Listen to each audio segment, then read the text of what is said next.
Hey folks, welcome back to Mike Seibert Radio. I am your host, and today we are talking about the return of CybFest Northwest. CybFest Northwest 2022 is returning to the Kent Commons Community Center in Kent, Washington on July 23rd. It's the unofficial Transformers convention in the Pacific Northwest by the fans, for the fans, and it will be returning as an in-person event celebrating our favorite robots in disguise. You know, it's for Transformers young and old, new and long time. So come out and come celebrate Transformers at CybFest Northwest. I am excited to be a part of that show. I wanted to talk about it.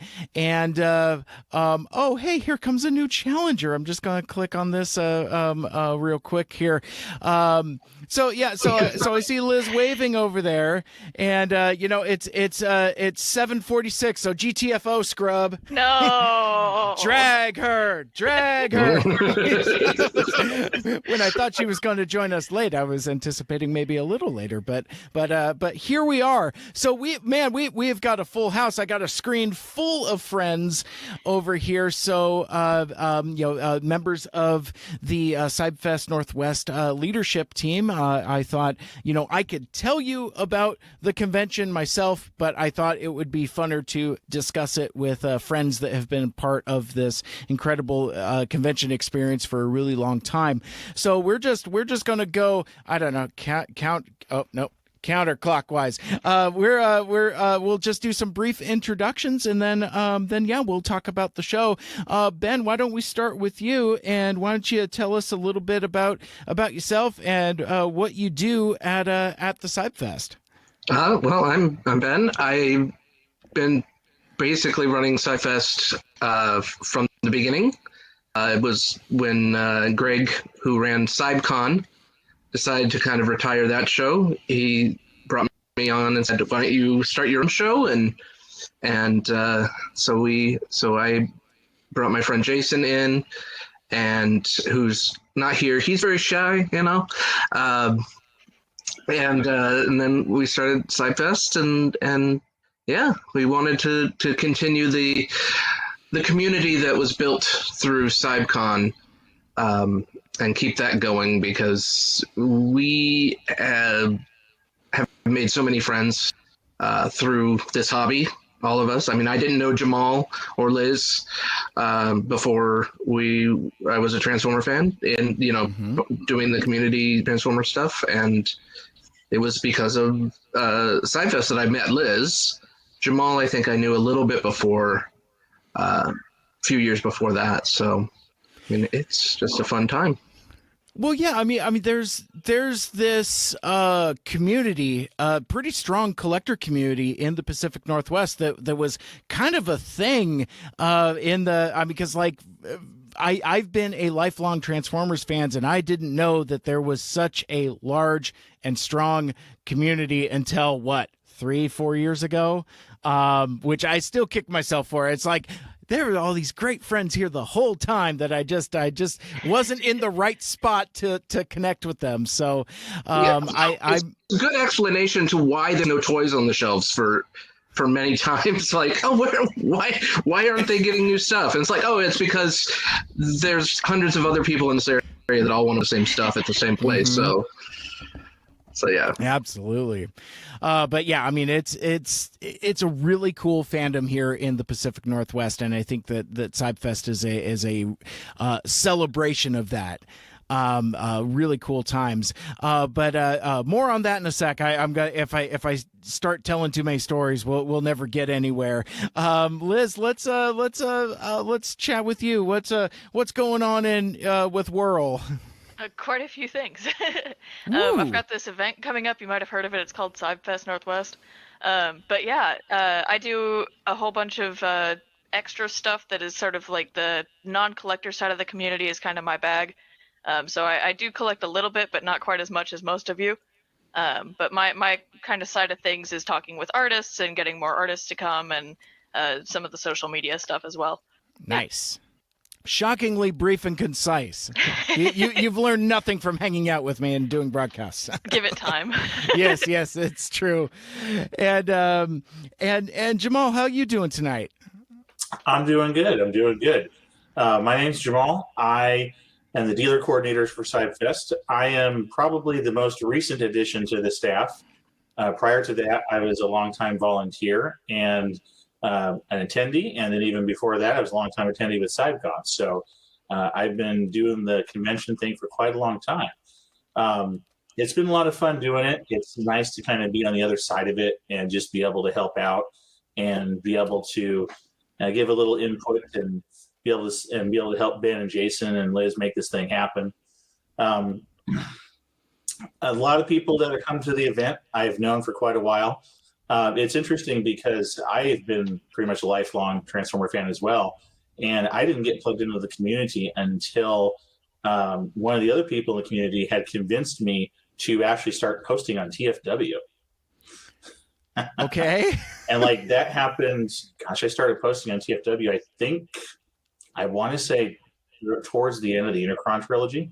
Okay. And started posting a lot in sightings. And that's really how I ended up meeting Ben and Randy and a lot of other people. So it's been a really cool experience. And I would say definitely tight-knit community. Gosh, we've been to each other's weddings. We've helped each other move. So it's, definitely community, definitely a lot of family, if you will. So It's been a really cool experience. I'm glad to be able to be part of it.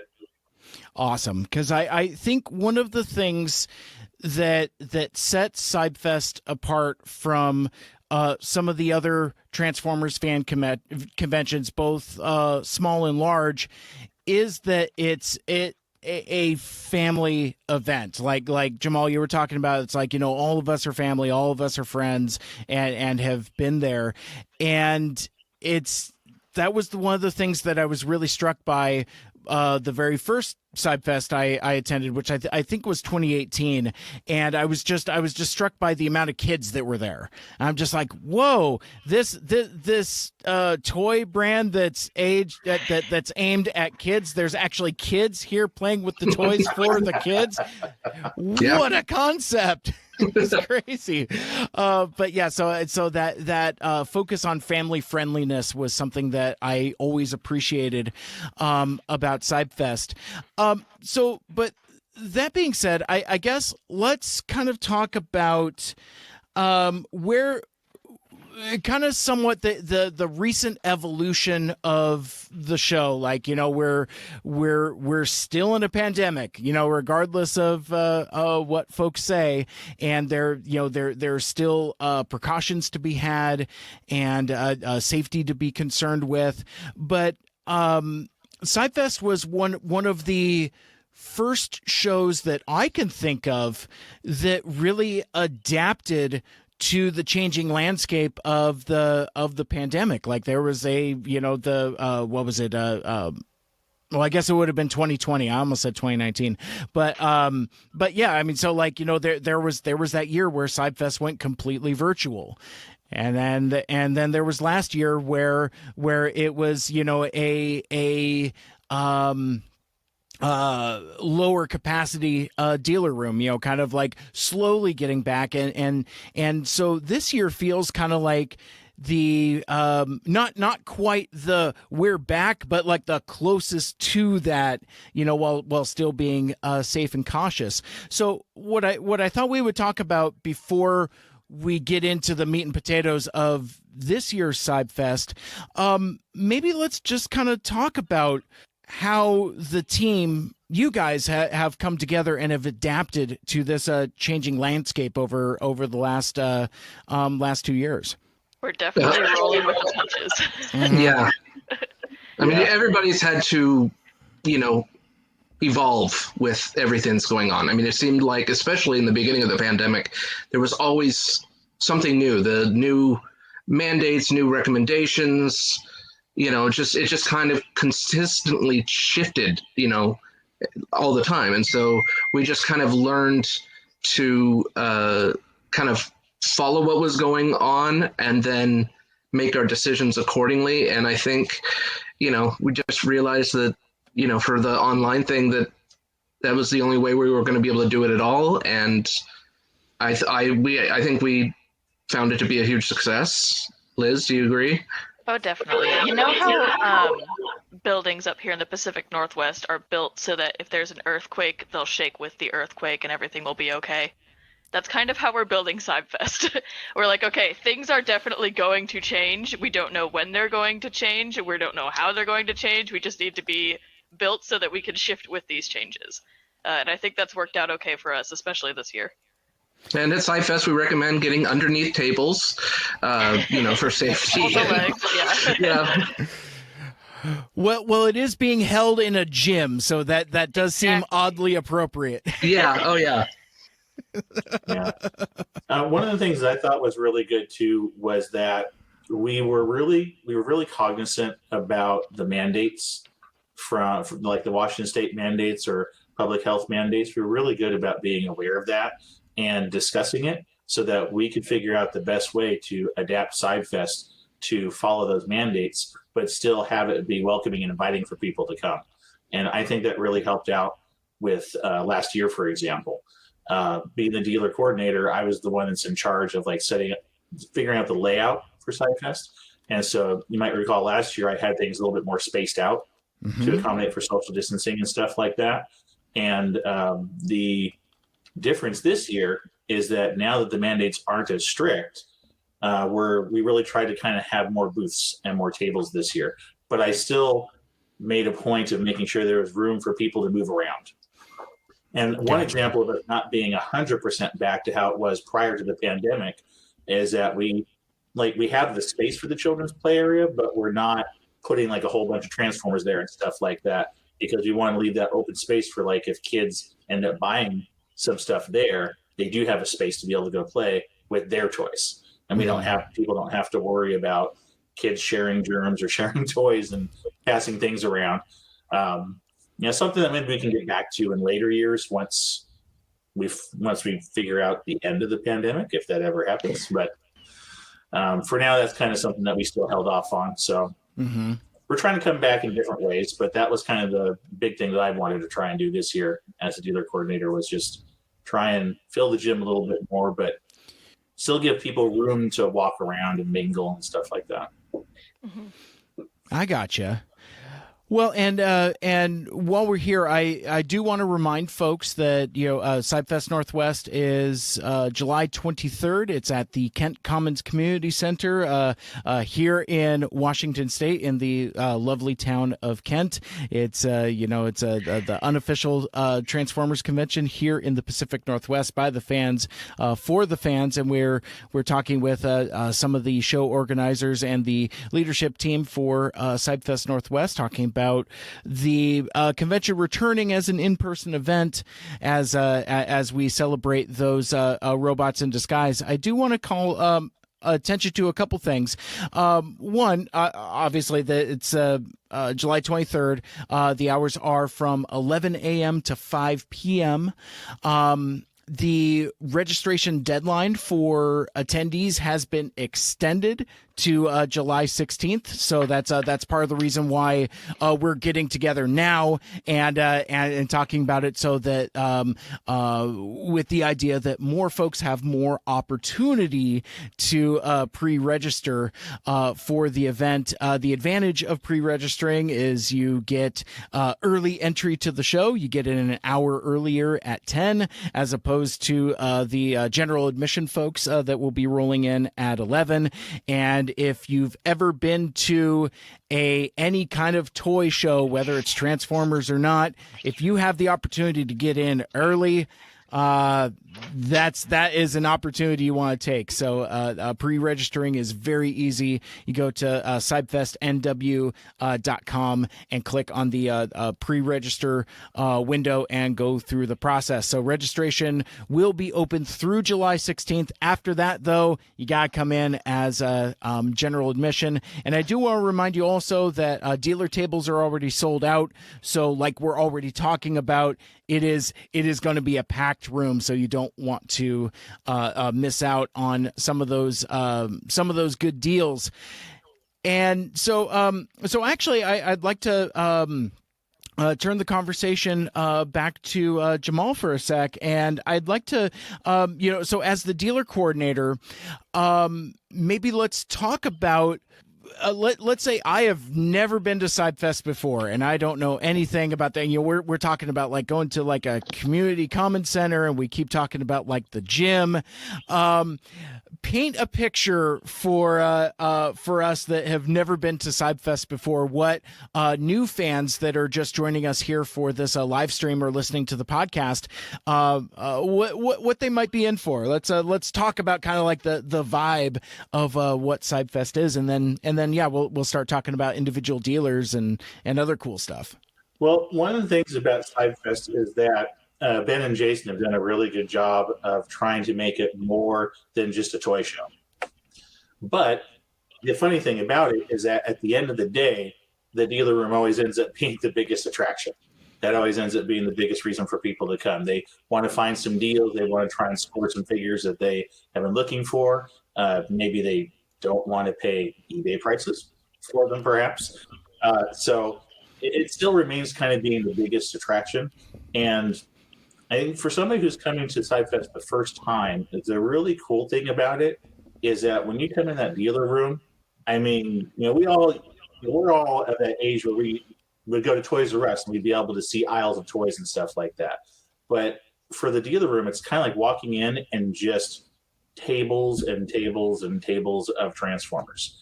And so for any Transformer fan, it's just a really great place to be able to find lots of figures, all kinds of different deals. And with all there's a wide range of figures too. That's the other thing. It's not just the newest stuff, but then you also have, mint and sealed card stuff and mint and sealed box stuff from previous years and previous collections. So if somebody missed out on stuff and they wanted to kind of dip back, then, they'll be able to find some great stuff in the dealer room.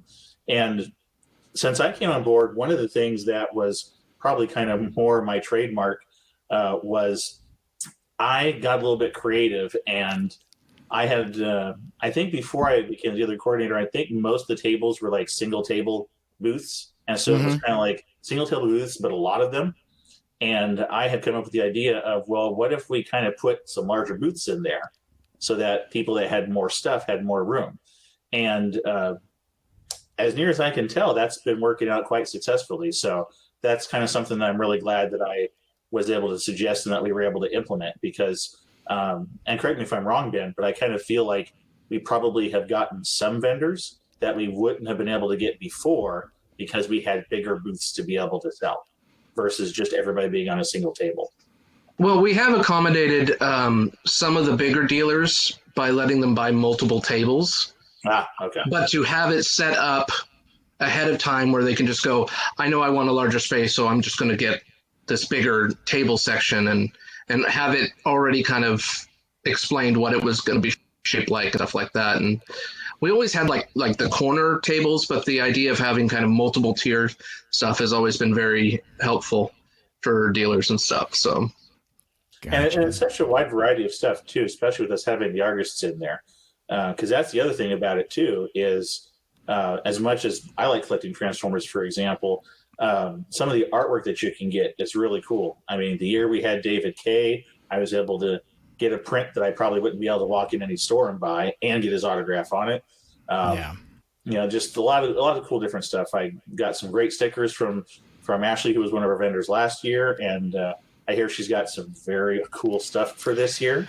So I am gonna go pour at Ashley's table. I mean, Me too. I'm so excited. She just keeps making more buttons and more prints, and it's like stuff I want. I'm like, stop making Soundwave stuff. I'm gonna go pour. But I'm getting ahead of myself. Yeah. So, but I really have a lot of fun at the dealer room, and it's great being able to talk to the dealers too, and kind of get a feel for what they need. It kind of helps me prepare for the next year. Kind of keep things in mind as well. So it was a good spot for me to land in. Yeah. For being the new person on the staff and coming on board. Well, and I thought being a couple time offender, a couple time attendee, I really appreciated the layout of last year's show. It was like, I mean, again, like we were talking about, it's like, there was adequate distance, so folks felt comfortable, but it also felt full.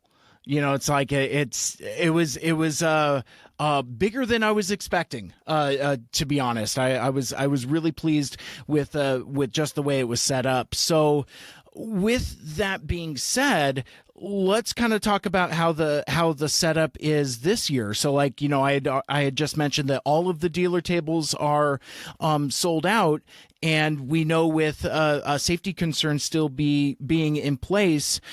How's the floor plan going to compare with years past? Do we have fewer vendors, or are we getting creative with how they're set up? Maybe let's talk about that a bit. So the floor plan is actually very similar, but I believe compared to last year, we are doing 2 more Voyager tables than we did before, the 2 table booths, and then one of our vendors needed something bigger than the leader class table booths, which is the 3 tables. And so I kind of did a little bit of creative spacing so that they can have literally a double size leader booth. So they were going to work in like 6 tables. So that's going to be a really big vendor. And I liked the idea of how we had the aisles last year. Instead of people just making one big circle around the gym and stuff like that, I like the idea of having some of those middle aisles so that people can not only walk around, but they can kind of cross. And I just kind of felt like that spread out the traffic a little bit better. So that was something I retained from last year. Mm-hmm. But this year I tried to kind of squeeze a little bit more. And that's something I'm going to be paying attention to for next year, because if the way that I'm having kind of the foot traffic go works out really well as far as people feeling like they can get around the dealer room pretty easily. But if after this year it looks like, oh, I could have put another Voyager table on this side, or we could have put some more deluxes here, I'm going to be kind of paying attention to that so that we can have that room to grow the show a little bit more and have a few more vendors than maybe we're having this year.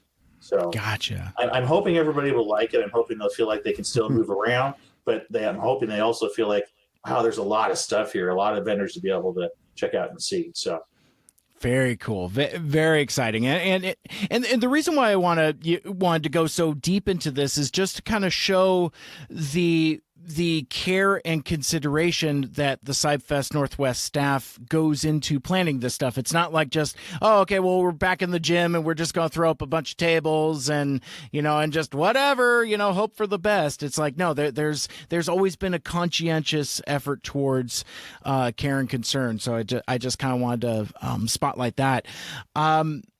Ben, I'd like to pop to you for a second, and then Liz, I'll ask you the same question. I guess I liked the answer that Jamal gave when we were talking about how you would describe CybFest, because I would imagine that we all have different answers. So Ben, what could you describe for somebody who has never been to CybFest before? What it looks like once you enter the depths of the Kent Commons Community Center, conveniently located right across from the Showware Center there in downtown Kent, and right around the corner from the Kent Center too. Kent Station, I meant. It's a Transformer Wonderland, really. And you enter there, and it's hopefully you have a good stamina to take in all the robot goodness that surrounds you when you enter those hollowed doors, and and it's I want there to be something for everybody. From the people that are old school G1 to the kids that are just discovering it with Cyberverse. We want it to be inclusive. We want it to be fun, and we want it to not just be another toy show, but be entertainment. We have lots of activities, and like Jamal said, we usually have a kids play area. We talked about it. We decided that it probably was the best idea with COVID still being an issue. The play area was my baby. I really wanted that to be there. I had a young son when we started CybFest, so I remember going to a BotCon that had Hasbro had set up a play area for kids, and I mean it was all their brand new toys that were coming out or have just come out, and it had like cool dioramas to play on and stuff like that. And I was just like, this was so much fun, and my son just got lost in that world of being able to play with this stuff. And you know, usually if a parent's taking a kid to a toy convention, they're probably going to walk out with a toy or two, but this gives them an opportunity to play a bit. We still expected the parents to watch the kids, but it also gives the parents a chance to look around and see what there is to see. But yeah, entertainment, toys, community, these are the foundations for CybFest. Absolutely. I love that. So how about you, Liz? So again, for the CybFest newbie, like let's say you're talking to me here on the live stream and we're traveling back to 2018 and I've never been to a CybFest before. What am I in store for? So CybFest Northwest is the ultimate treasure hunt. Whether your treasure is toys or art or Lego Transformers that transform, or maybe the real treasure is the friends we made along the way. Aww. But we accomplished something. Yay! But you're definitely going to find at least one of those things and probably all four. So, you go into CybFest, you're going to find, obviously a plethora of toys. You're going to find every generation, every iteration. There's a character you want, you're going to find them there. You're going to find plenty of art. You're going to find other cool things that you were not expecting to find, and then you go, oh man, I didn't know I need that. Now my wallet's empty. And then you are going to find new friends as well. Yes, and the ATM is sometimes too far away. There's I'm like, if I go, I'm running the risk, and there was one time where I forget what it was, but it was like I went to the ATM and I went back and whatever I was getting was already gone. So my first CybFest that almost happened to me, but people are so nice, especially when you are like a teenager and you're like you've got big wide eyes and you're like, whoa, there's a Transformers Prime set that I didn't know existed. It's $40. I don't have $40. Will you hold it for me while I go to the ATM and get $40? And they're like, okay. And then you run and you come back with $40, and that's how you make new friends. Absolutely. Well, I hear friendship is magic, and that's that's on brand. It's all Hasbro. It's all. I think I've used that joke a lot, but so Brian King, one of the dealers, his challenge is always to find some Bumblebee thing that I don't have already. So that's his. Really, I think that's the only reason why CybFest existence is just for Ryan King to find a Bumblebee for me that I don't have, which is getting very, very difficult.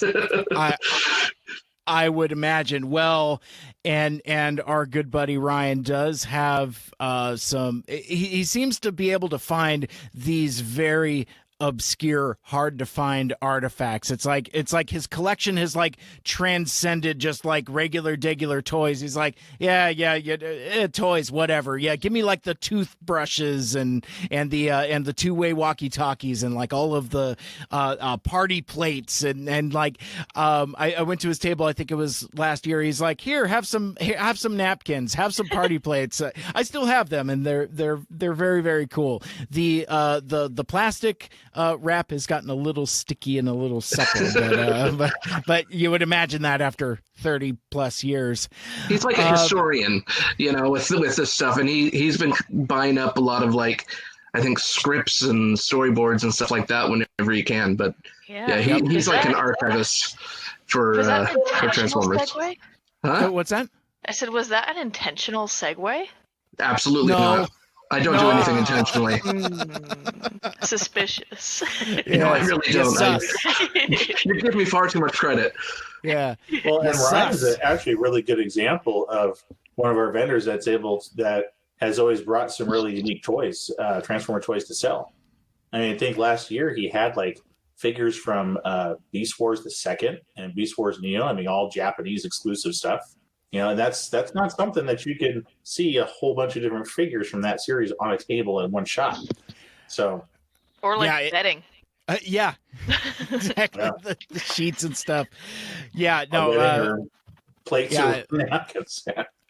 Yeah, Ryan's awesome. He is a member of the Nike Air Monarch Mafia, along with me and Nathan. We rock the narcs, narc life. But I think I know what Liz was getting at, which is Ryan is going to be on a panel with me and Liz, help me with her name. Monica, thank you.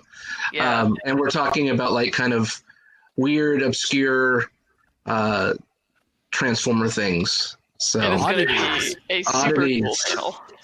So yeah, I'm going to be bringing mostly weird Bumblebee things, but I looped Monica in. Monica collects a bunch of knockoff Transformers. She finds like the absolute worst knockoffs she can, and they're hilarious. We were joking about doing dramatic readings of the backs of the knockoffs because they say things like, oh, like deform transmorphal, and you're like, oh yeah, I want a deform transmorphable. So that's exciting. That's awesome. Monica always has cool stuff on her table, and it's like there's some things where I haven't had the courage to buy any of it because I almost just want to look at it because like I forget what she had. She had some weird like mutant unicorn thing that was very bizarre. I don't the unicorn. There's two Transformers. You smash them together and they pop up into a unicorn. It's fantastic. Oh, that thing is awesome. That's what it was. I've seen that like on videos and stuff. Yeah, that's my favorite. I think we should run a knockoff CybFest called Transmorphable Con. Yeah, Transmorphicon. And we sell, and there's nothing but knockoff stuff and things that aren't Transformers. Have it be the after show for CybFest. Yeah, that's what Hasbro's going to actually start coming side of the Transformer. Yeah. CybFest After Dark. Yeah, there you go. That's awesome. Well, so before we kind of go through like some of the panels and some of the attractions, and then certainly the vendors and artists, there's a handful of folks I want to give shout outs to, and then there'll be time for me to ask you. It's like, hey, did I miss anybody? Because I know there's a lot of cool vendors and artists that I'm not acquainted with, and I just want to make sure that we shout out as many of our friends as possible and kind of really illustrate the awesome diversity that comes with CybFest, because again, it's not just a toy show. It's art, it's collectibles, it's community, it's fun.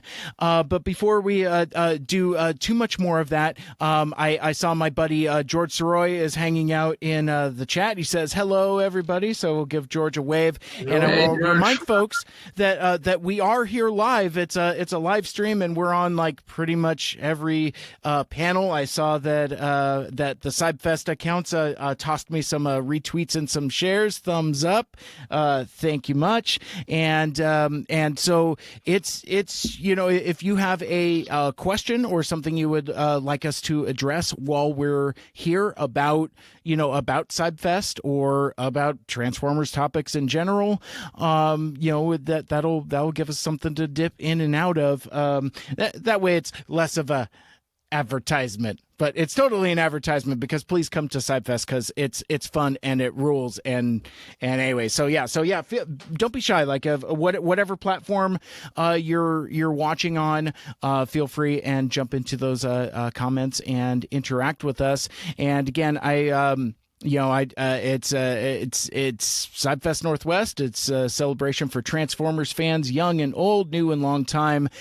Come out and celebrate Transformers at CybFest Northwest. That's going to be happening July 23rd at the Kent Commons Community Center in Kent, Washington, right across from the Showware Center and right near the Kent Station Shopping Center. The show hours are going to be from 11 a.m. to 5 p.m. Registration has been extended to July 16th, so there's still time to pre-register, so you can get in at 10 o'clock instead of 11 o'clock and get in on some of those sweet deals.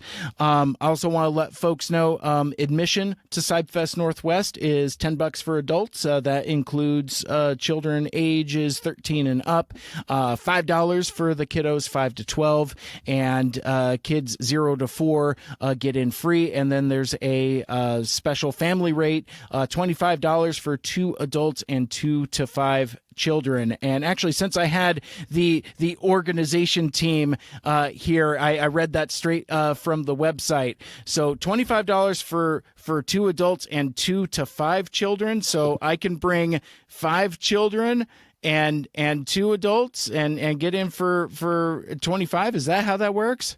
It was a your very, kid. very long. That's insane. That's just. There was a lot of discussion that went into that specific package as to like what the limit should be and what the like how far could we like bend this, and how could people potentially push this, and it was a very, very long drawn out discussion to make a family package happen. Gotcha. Well, it's much appreciated. It's very awesome, and again, it's a good reminder that CybFest is a family friendly show and is about making cool, safe spots for the kiddos as well. So I guess from there, so we talked kind of about what the show kind of is from like a top down thing. So yeah, I guess now let's get a little more granular, and we'll talk about panels and contests and all this other cool stuff. But I think since we were talking dealers for a few, I'd like to shift the focus to some of the artists that are going to be attending. So Liz, could you kind of help us out with you're kind of like the artist coordinator type of person, and I was wondering if we could chat about kind of like that side of what folks can expect when they roll into the dealer room, because we got some really cool folks and some folks that I haven't met yet, so I'm excited for new friendships as well. I am very, very excited about the artists we have this year. With the dealer layout, we do have it set up so the artists are one of the first things you see when you walk in. We've got Ben Hansen back again. He's kind of a staple now. He's got a big booth. He's going to be right up front when you walk in the doors. He's going to be one of the first people you see. We've got Billy Montfort, who is now an IDW artist, is going to be coming back, going to be selling some prints and doing signings and things like that. Ashley Artley's going to be there. I love her stuff. She started vending last year. I've been talking to her a little bit longer than that, and I'm super excited about all these prints that she's been churning out and getting ready for CybFest.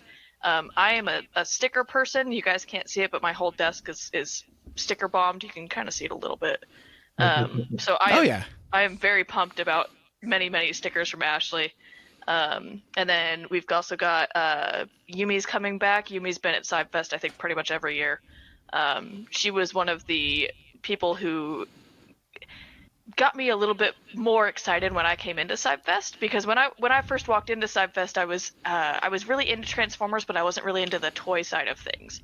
I was more into like the fandom side of like stories and art and things like that. And I walked in and I saw Yumi's booth and I was like, oh, it's not just toys, there's art too. And I got super excited, and that was one of the things that made me think, okay, we need more art at CybFest. So I'm super excited that Yumi's coming back. I know she's got a whole bunch of IDW1, like More Than Meets the Eye type things there. She's got great art. Eric is going to be there.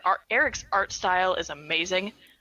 Eric has, I don't know how to describe it. They're very like chunky kind of posters. They look sort of, Well, actually, Which if is that word, if yeah. you don't mind, I think I can actually share my screen here because Fantastic. I have their Twitter up. Fantastic. Because Yes. you're right. It is difficult to describe. So It is so cool. let me see if I can I need that see on my that at wall. the same time. Can I scroll that? There you go. So yeah, I like that. It's so cool. I love that Rodimus print. That is beautiful. Oh, that's just a bunch of her retweets. So Yeah, we'll just go to the media tab. Oh yeah. Yeah, there we go. Oh yeah. Oh, it's so cute. love that. I probably need that in my life. I need that in my life. Oh, the the Cyclonus Cygate. tailgate print. It's I so love it. cute. I love it. I love it. It's beautiful. I have a silly funny Eric story. So they were at TFCon LA, and I was at TFCon LA, and I walked by their table at one point, kind of like when you do like that first lap around, and I was like, "Oh, hey Eric, I need to go back," and I never made it back. So yeah, so I ended up messaging them on Twitter. I was like, "Oh, hey, by the way, I meant to buy those soft sound waves from you," and ended up sending it to me. And it's like, bro, I live in Renton. It's just kind of funny how you connect with folks. Oh, you got yourself some Elite Trine there. So good. I think I did that good. to you at TFCon once. It was when Ben and Jason and I were like skittering around the dealer room, and I saw you in passing, and you were like, "Hey," and I was like, "Hi, Mike," and then I like left. I did not see you for the rest of the weekend. No, you didn't see me at all for the whole rest of the weekend, but you did give me a button. You gave me a wrecker button. Yeah, we were so busy that weekend. There was so much to do, but I've got to make it to another TFCon sometime, and then I can actually hang out with people. That print is perfect for you, Mike. Yes. So Ashley's in the chat. Hi, Ashley. We were just talking about you. All good things, I promise. Yes, all that's good why things. she joined in. She's like, I heard something. I just it's like, if you will. Yeah, exactly. It's like what are these people saying about me? But yeah, so let me see. Where am I at? Let me unshare my I'm screen personally there. looking forward to more of Ashley's stickers because I've got another Hydro Flask ready to stick her up. Nice. I'm so excited. Yeah, so let's see. Well, since Ashley's in the chat, should I bring up your Twitter or your Facebook? Where's more of the stuff? Let me see. I think Ashley's pretty good about sharing to both. That is true. All right, so let's bring up Ashley's stuff here. Go to boop. Yeah, that's what's up. So yeah, buying all those. I love that. Yeah. Donut character from Bots. I love it. I love that. But yeah, I mean, yay! Ashley. I mean. Ashley, but I love the AI generated Devastator for the pose. That is such a cool like that's such a cool background thing to see. What a great idea. Mm-hmm. That's awesome. Scroll down a little bit further for the Devastator. I saw that and I thought, why the hell is she not working for IDW? Right? I mean, this is Devastator. That's amazing. It's amazing. Yeah. I mean, all of her artwork is amazing. It's got a lot of personality. It's just great. But I mean, I just sat there and went, this is pro level. This is. It really is. Well, and in a lot of ways, I mean, it's not always great to make comparisons, but it reminds me of Billy's artwork a lot too. Like in the use of vibrant colors, and that's one of the things that really struck me about Ashley's art right away. I mean, especially like the attention to detail. And just the great composition and just incredible stuff. Well, the thing that strikes me about her Devastator print is that it kind of reminds me of a bit of the Dreamwave art. Yes, like it's not exact, but it kind of reminds me of it. So it's like if you're somebody who loved the Dreamwave stuff, then I just feel like you're going to really love Ashley's work. Yeah, it has kind of that throwbacky texture to it, almost like a Don Figueroa vibe to it, for sure. Yeah. I look at it and I go, because there's some from artists that throw in a lot of just really minute details, and it almost becomes too much, kind of like overwhelming to look at. And this is like that perfect blend of just enough detail and stuff to just really brings it all together without being just overbearing with little minute details. Just getting all those right details. Yeah. It's just great. Absolutely. Well, and apropos of nothing, this has nothing to do with art, and I know since Ashley is in the chat also, she's been giving me some hair care tips as well. I've been working on getting those big gains. I'm obsessed with Captain Pike's aesthetic in Strange New Worlds, and so like I put this out. I'm like, how can I do this? And Ashley immediately gave me like a couple different product tips and some other stuff as well, and I'm working on it. Still kind of growing it out some, but Pike's Peak is going to be a thing. That's gonna be a thing. I think I saw that exchange on Twitter. Yes, it's awesome. So let's see. I just saw Ashley's comments, so it seems like we were kind of right on the nose about Dreamwave being a bit of an influence. Well, yeah, and especially the Unicron trilogy box art. Guido, Don, James Reyes, Marcelo. All of them. Yeah, absolutely right. I mean, and it captures that aesthetic, but yeah, I mean, the colors are just so vibrant. I love it. I love it. So let's see. Let me unshare that. Otherwise, we're just gonna look at Ashley's art all night, which actually is just fine because I was gonna say it's like I will certainly be buying enough of it. Welcome to the Ashley podcast. Yes, exactly. Well, and it's kind of funny too because like so my work schedule has been I haven't been as available to do as many interviews as I would like. I'd really like to spend some time with Ashley and just kind of talk about these influences and really get to know her and her art quite a bit better. So Liz, you had who did you mention also? Because I want to give equal time if I can. Yeah. Because I mean it's art, it's visual, and we're here on video. Let me see if I can. Let me see if Billy doesn't Yumi post was the as much. other one. Yeah, Billy, Yumi, Ben. Ben Hen. Yeah. Yeah. Unfortunately, Billy doesn't post all that much stuff. Billy's big leagues now. Right, exactly. Yumi is Piromaru, but I'm not sure. They draw a lot of stuff that's not Transformers too, so that might be a little bit harder to pull up. Right. But let me just bring up that the Chuckwave. Oh, nice. Yeah, that's one of my favorite shockwaves, and if I can find it, their RC is one of my favorite renditions of the character. Hold on, I'm pulling out my portfolio. Yeah, because I've got here we go. Yeah, let's go. Oh, I love it. Yeah, there it is. It's double worlds. I love it. Yeah. I love it. And I've got their pharma. Actually, I'm not. That one's theirs, I think. Yes. Yeah. I think that's right. I also got a journal of their RC print that I ended up beating to death because it went in a backpack bouncing around for so long. So I got to get another one.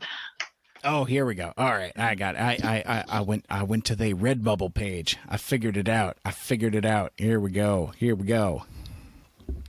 So I remember the first time I saw this piece was at TFCon Toronto, And I have a weird habit of meeting artists from the Pacific Northwest at completely other places, and so the RC definitely caught my eye. The Whirl caught my eye, and what I was doing for that convention is I had my little portable recorder, and I was looking to do interviews with the fan artists to get to know them and say like, well, hey man, tell me about your art and what brings you up here to TFCon in Toronto. And one of the questions I asked folks was where they're from, and then Billy was like, yeah, I'm from like the Bremerton area, and I'm like, wait a second. Full stop. And this was like, I think like a month before that year's CybFest. I was like, you gonna be at CybFest, by the way? And they're like, yeah, bro. I'll be, but like I've always loved this rendition of RC. It's just very fierce, and it kind of it blends a little bit for my taste, the best of IDW1, but also still retaining some of that G1 DNA that kind of gets lost in translation sometimes with certain other artists' rendition of the characters. But anyway, I always thought this was super rad. Yeah, Billy's colors are gorgeous. Yes, and that's the thing, just striking, gorgeous colors. Let me see. Now, let me see if I can find this here. No, go ahead. You're fine. Are you in the studio? I am in the studio, yeah. Okay. It's totally fine, and I always forget to turn the light on, and I feel bad because like the nice lady that comes in and collects the recycle bins is always like, oh snap, I didn't see you there. Like she always has this look like she caught me just coming out of the shower or something. It's like no, it's fine. You do your job. I'm just doing silly stuff here. Yeah, you gotta have her on. Yeah, exactly. So what was I looking for? Give me just a brief moment here. I was looking to see if I could find. Oh, that's Ryan's stuff. Now I'm just scrolling through the group. Okay, there's Greg's stuff. I want to talk about that. We gotta stall for time. Someone do a dance. Yeah, I know. Yeah. Oh, yeah, there we go. This is what I was looking for. I was looking for Yumi's page on, or not the page, but the post from the Facebook group. Yeah, there it is. I knew if I looked hard enough, I'd be able to find their stuff, but like Yumi's stuff is very striking. First of all, tons of stickers, tons of buttons. I love that, but like I like it's both very bright and vibrant, but also I'm trying to find a word other than just dark, but it's very evocative. Mm-hmm. Like, just moody, I think would be a better mood way to describe that. Atmospheric. Atmospheric, yeah. It's got an atmospheric moodiness to it that I think is very expressive in their art. Very, very cool stuff. I've collected quite a few CybFest lanyards now, because I'll forget mine and then I'll get another one. Yeah. But I've got one of my CybFest lanyards is just covered end to end in Yumi's buttons, because there's so many. I gotta start clearing it up and moving it to be a little bit more aesthetic, but I think it's appropriate. I love it. Very nice. Well, you know what? I'm just am I just going to go through the group here and just screen share these some of these posts? I might. There you go. Yeah. I need more of our dealers to fill out forms when I send them to them so that I can post more people's pictures on social media. But the people that posted that sent in their forms got posted on social media. So that means they get more exposure. Yes. The moral of the story is when I send you things, respond and not exposure bucks. Exposure bucks. Do you need anything from me, by the way? Because I don't know if I have an unanswered call somewhere. Yeah, if you send me pictures to post, I will post a big thing of "Come find Mike in the corner over here." Okay. Mike will interview you. Yeah. That doesn't sound weird at all. Come find No, Mike that in the doesn't corner. sound weird at all. We didn't give him a table. He's just curled up like a goblin. Exactly. So on the screen, I got my dude Renee and Atomic Mariachi Robot. One of the highlights of CybFest, I think. First of all, just is there a more positive dude walking this earth? I don't think so. I'll fight you on that. But yeah, no, I just so much cool stuff all the time. Let's see where do we want to go from there? I'm just like I said, I think since I'm thinking about it, let me just scroll through these posts and burn through those real quick, and then we'll because I want to show off. That's what it is. If you're listening to this on a podcast, you're tearing your hair out, being like you're describing stuff that I can't see, but that's all right. Oh, But yes. I knew this was here in the group, Greg and his 3D printed stuff, which has always been a highlight. So he's Greg has a variety of things. It looks like he's got a bunch of 3D printed matrices, the Matrix of Leadership. They're fidget spinners. Are they? Yes, I'm very excited. I didn't realize that. Yeah. Oh, I see it now. I see the mechanism. So they're 3D printed Autobot Matrix of Leadership fidget spinners. That's super cool. That's gonna be my new desk toy. Got yourself. I absolutely does some great work with his 3D printing because I actually got a Decepticon throne from him for my Siege Megatron. And we're talking years before we ever got the Studio Series Coronation Starscream. Years before that throne. I don't know if I have it. It's I was going to say, piece. have you posted pictures of that? I don't know if I've seen that. I've never posted pictures of that. I probably should. Ah, very cool. Very nice. Because, it's like, brief tangent. I was really surly about them throwing in the throne with Coronation Starscream. I was like, that's the Nemesis throne. That has nothing to do with the movie. Get this get this cash grab out of my 86 movie line. But you know what? As soon as I got it, I cannot stop playing with it. It's like every figure I have, I see if they fit in the throne. I've gotten so much play value out of that stupid chair. I play with the throne more than I play with Starscream. It's like I think I've transformed him back and forth once. I've taken some pictures with him with all of the accoutrements and regalia, but it's the damn throne I go back to. It's just too much fun. I'm gonna start buying y'all Barbie furniture. Yes, yes. So that's what it is. So Hasbro tricked us into. Oh, look at that! Yes. Look at that. Let me switch the screens. Oh, look. That's the throne that Greg did. That is so cool. Really nice, deep purple. I love deep purple.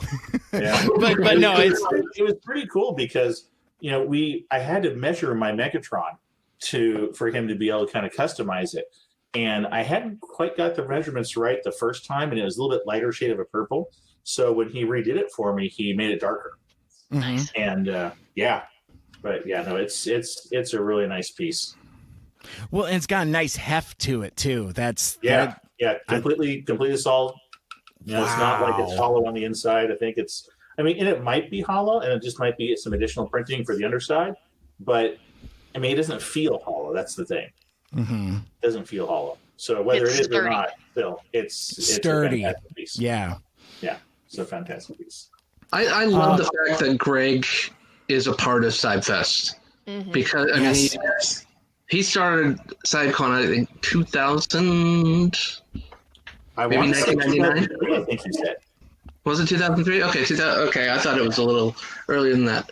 Since he was saying that it just started off as a gathering at his place, and then it kind of eventually got big enough to where he had to go like rent a room. And I remember the first CybCon I went to, he was doing it at a meeting room down in Auburn, like at one of the parks down there. So I think 2003 might have been his first like at a place that was outside of his house. Because I think my first CybCon was 2004. Gotcha. And incidentally, if you go back and check out the CybFest Northwest YouTube channel from the 2020 virtual CybFest, there was a panel talking about all of the history of CybCon and CybFest, and I don't remember who all was on that panel, but Greg was there as well, and you guys just kind of broke down. Greg. Yeah, that's right. And that was incredibly informative, talking about like, the history of how Transformers conventions kind of came to be here in the Pacific Northwest. He deserves all the credit, really. I mean, if it wasn't for Greg, there would be no CybFest. I don't know if me and Jason and Jamal, I don't know if we would have. I mean, first of all, I don't know if I would have ever met Jamal in person. We talk online or whatever, but and I certainly don't know if I would have met Liz. I mean, so it's if CybCon didn't exist, then I wouldn't have met half the people that I know through the fandom, and I wouldn't have probably started a Transformer convention on my own without that kind of guidance to kind of help through those kind of first couple years and stuff. So he deserves, like I said, all the credit for it. I want to pop in real quick and interrupt a little bit. Please. There is absolutely no way I would have ever met any of you people without CybFest. In 2003, I was 6. But no, I moved to Washington. Good thing my gray hair is not showing too badly here. I can't hide mine. And, I was 16 when I came to my first CybFest, and I walked in and I was like, wow, this is Transformers, and there's other people that like Transformers. That's wild. And then I joined a bunch of Facebook groups, and I realized that a bunch of you guys met online, and I've never been in those spaces. So there's absolutely no way I would have ever met any of you guys, any of the people that I'm friends with in the Transformers community here and locally now. It just wouldn't have happened. So CybFest is just so big. We made the sighting section on TFW infamous. Yeah. Liz just maybe it was only that year or a couple years after she started coming, started helping out, like cleaning up and stuff like that.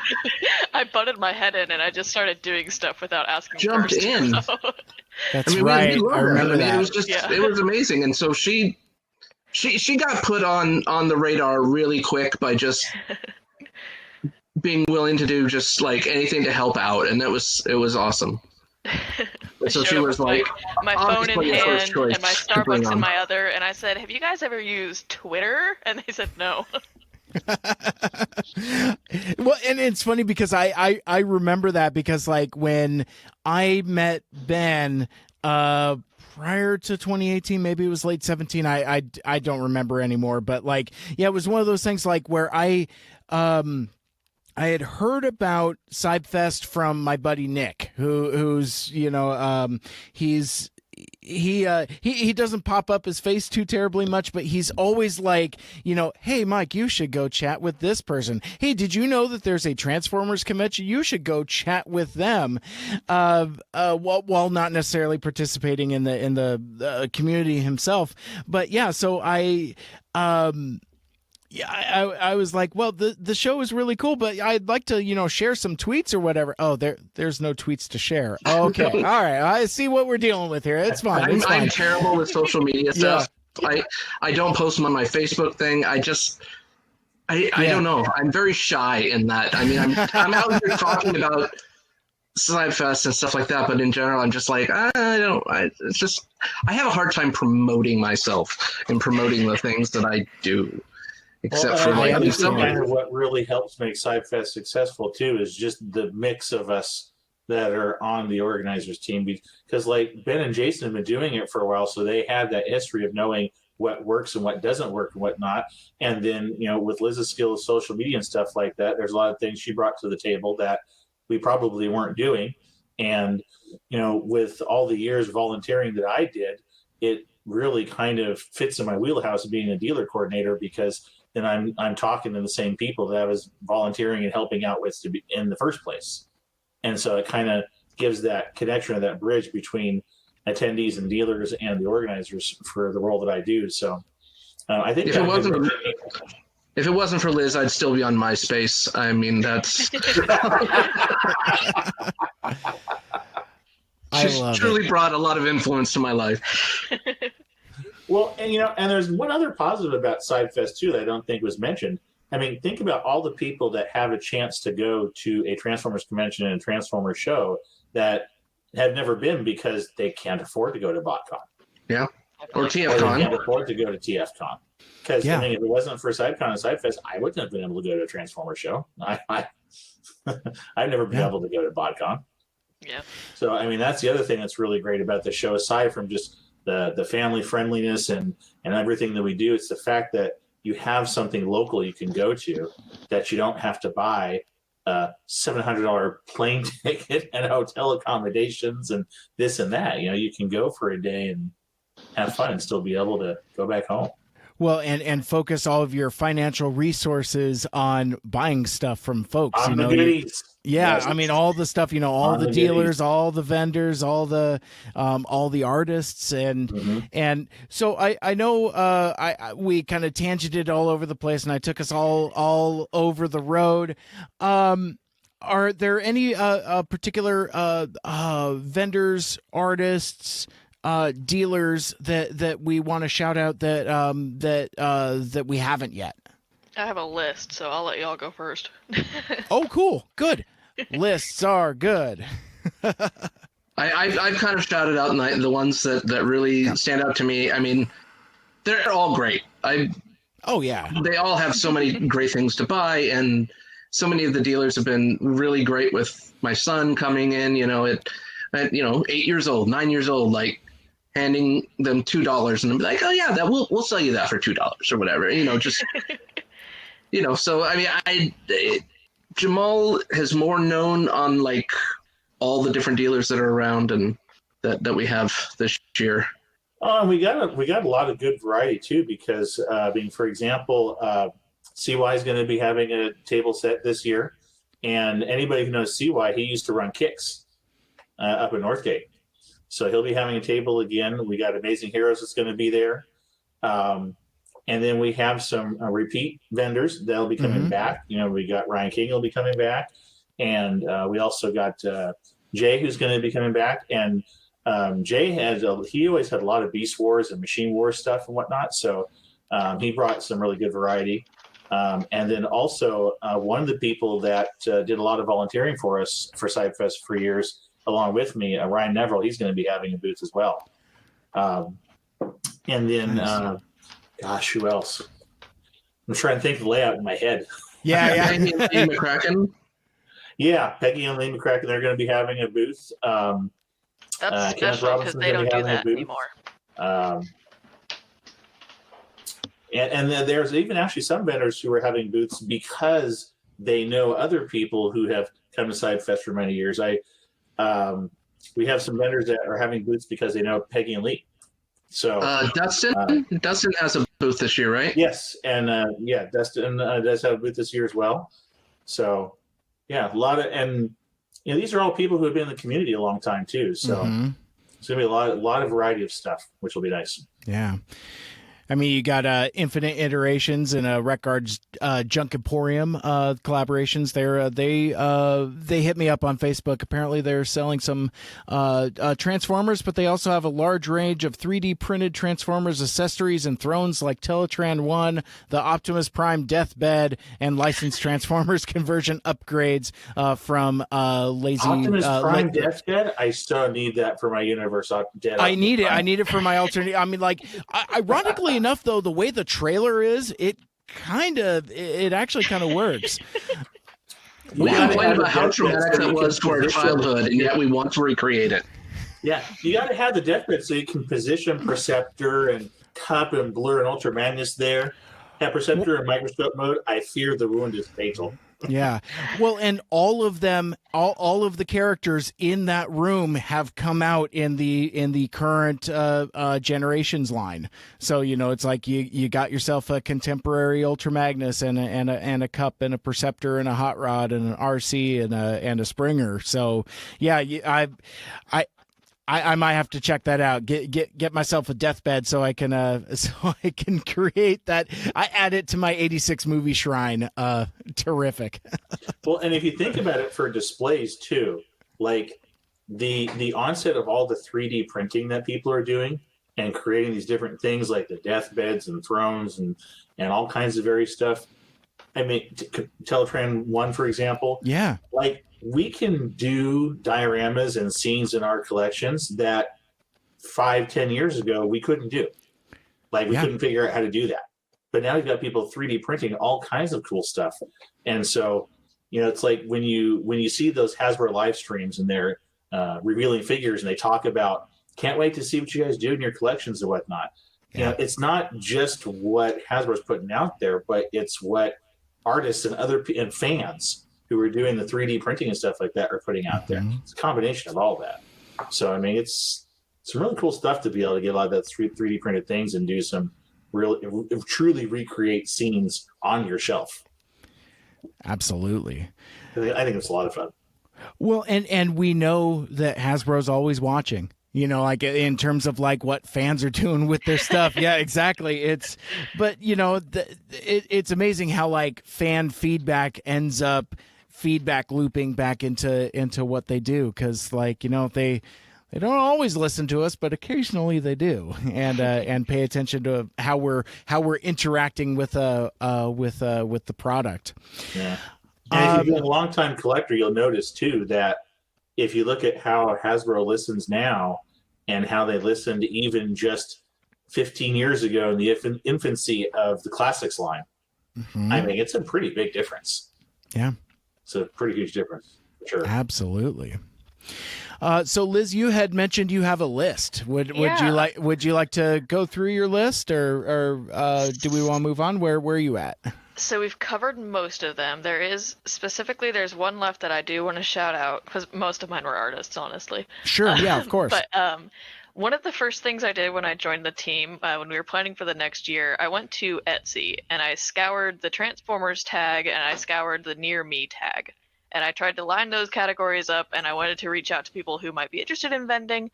And one person I found who has been at CybFest a few times now is Jeremy, who does Lego formers.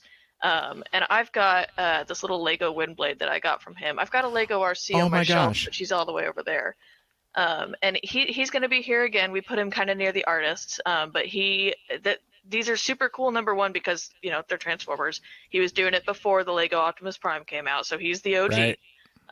But the other thing too is, and I'm very, very bad at it, but they all transform.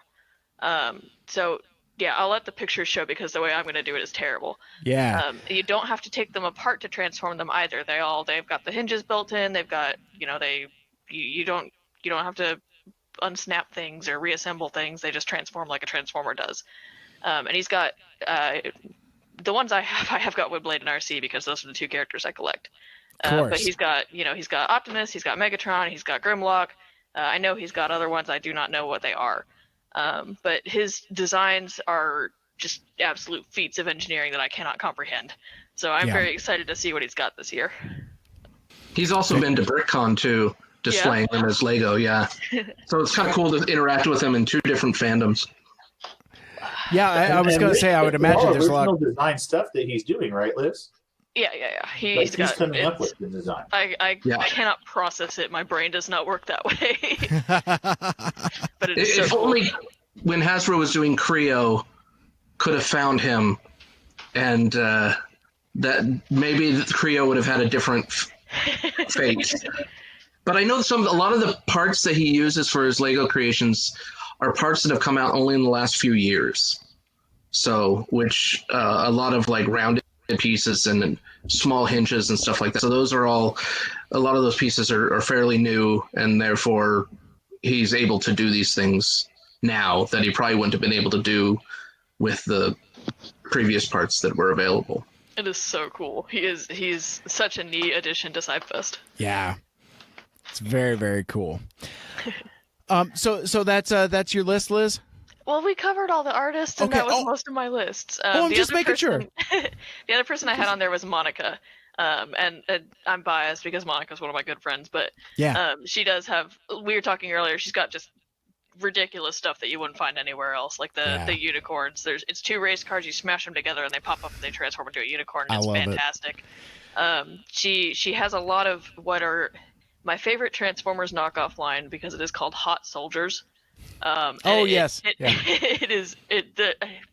I just love the descriptions on knockoff Transformers, and she's got plenty of those if you would like to see them. So. Very nice. Yeah. Somebody I want to shout out is apparently we're going to have a mysterious return of Mahalo Mike in some fashion. Apparently, the blind boxes will not be returning. We've exhausted. He swore off it last year. Well, he swore off it 2 years ago too, and then we saw what happened. So he's sworn off it before, but he keeps threatening in the CybFest Northwest Facebook group. He's like, I've got something planned. So Mike is such a cool dude. I spent a lot of time with him at TFCon LA. We just spent like an afternoon just hanging around by the pool. It was super, super cool. But yeah, just really sweet guy, and one of those collectors that I wish I had met earlier. And it's just it's just a testament to this great community of Transformers fan collectors here in the Pacific Northwest. Again, just so many great folks. So that's kind of like around the horn of like what you can see and who you can meet and all of that. That was a good snap, Liz. I could actually hear that through your microphone. By the way, so sorry. No, it's fine. It was just like that was a good one. Either that or it was just your microphone just turning. I don't know, but it sounded hollow, like celery. Sorry, I'm off the rails here. I'm off the rails in my own show, but we talked about a lot of the great people that you're going to meet on the show floor. Oh yeah, and I'm going to be there too. Apparently, I've got a table somewhere, and I'll be doing some stuff in the corner. I was going to say, whereabouts did you guys put me, or am I just going to find out? You're next to us. Yeah, you're near the table. Yeah. Nice. Oh, that's a good place to be. I like that. You may not say that for long, I hang out by the organizer table. I may just be like peeking my head over the side and annoy you and stuff. Perfect. Well, folks can come by and heckle me. I'm going to have my recording equipment, and if you, the would-be CybFest fan, if you would like to be a part of a upcoming episode of Mike Seibert Radio podcast, stop by. I've got some softball questions for you, like what do you like about Transformers and things like that. I'm looking to see if folks want to have their voices heard on a podcast heard by tens and tens of people. so no pressure or anything like that, but that was something that my wife suggested. Lucky said, well, why not just bring your recorder and just ask folks if they want to talk about what they like about Transformers? And I was like, you should be doing this instead of me. But or at least be your PR person. Exactly, yeah. The PR person for the PR person. Exactly. Yeah. I mean, you gotta go full Flavor Flav with like the clock and everything, and I think that would work. Everybody needs a hype person, but yeah, actually, you know what? And since we're all here hanging out, I want to share a little bit of a project that I'm working on with a couple friends of mine. Oh, did you pick a design? Yes, it's not final, but I will have a collectible flyer at my table for Mike Seibert Radio podcast featuring artwork by Apollo, aka Robo Apollo. She did a Soundwave commission for me a while ago, and then my good buddy Andy at GoGo Andy Robo designed the latest Mike Seibert Radio podcast font letterhead design, and Andy came up with this quick, easy flyer design. It looks so good. Yeah, I mean, Andy is a design genius, and Apollo's art is just so awesome. Again, much like with Ashley and Billy, I think the thing that I love the most about fan art is the vibrant colors. And so when I commissioned Apollo to do this Soundwave a couple years ago, I was like, podcaster Soundwave. Just for some reason, I thought that would be a lot of fun. So he's got the microphone and the headphones, and why Soundwave needs extra headphones on top of having headphones, I don't know. But I will have these to hand out to folks with a fancy QR code where you can go listen to my podcast.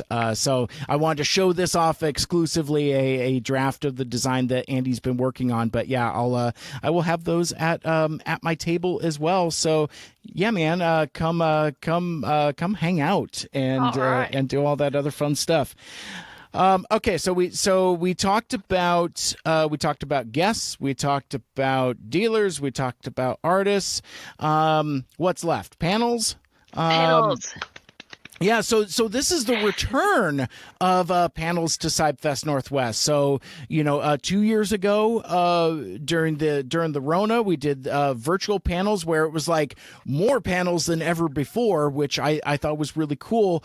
And I think that created a interest in participants like myself, but also you guys, the organization team, is like, hey, let's put an emphasis on panels. So obviously with the safety regulations and I guess panels are back, but we're not going wall to wall like we would like to. Yeah, we're just kind of casually dipping our toe in because really we want to have a good, safe experience for everybody that's attending. And in fact, actually, side tangent, because like I something I said, or we had talked about discussing before we went live here was the attention to regulations and safety precautions, and I realized that we've been talking for over an hour, and I don't think we've really touched on that as much as we probably should. But let's, if we can, before we start talking about panels and whatnot, let's talk about one, I guess the safety concerns with regards to the ongoing pandemic, but also kind of how CybFest is handling and adapting, rolling with the punches, as Liz always says. So yeah, let's talk about that for a few. That is my famous catchphrase. It is. Should be on a t-shirt. So the main thing was we're following Washington State, mandates. I mean, we didn't want to change things up too much as far as like requiring things that other places weren't requiring. So masks are optional, highly recommended, and vaccinations are not mandatory. Once again, we recommend it. We hope that everyone does what's safe for the community, but we're not going to force things on them if the government's not going to force things on the people. Right.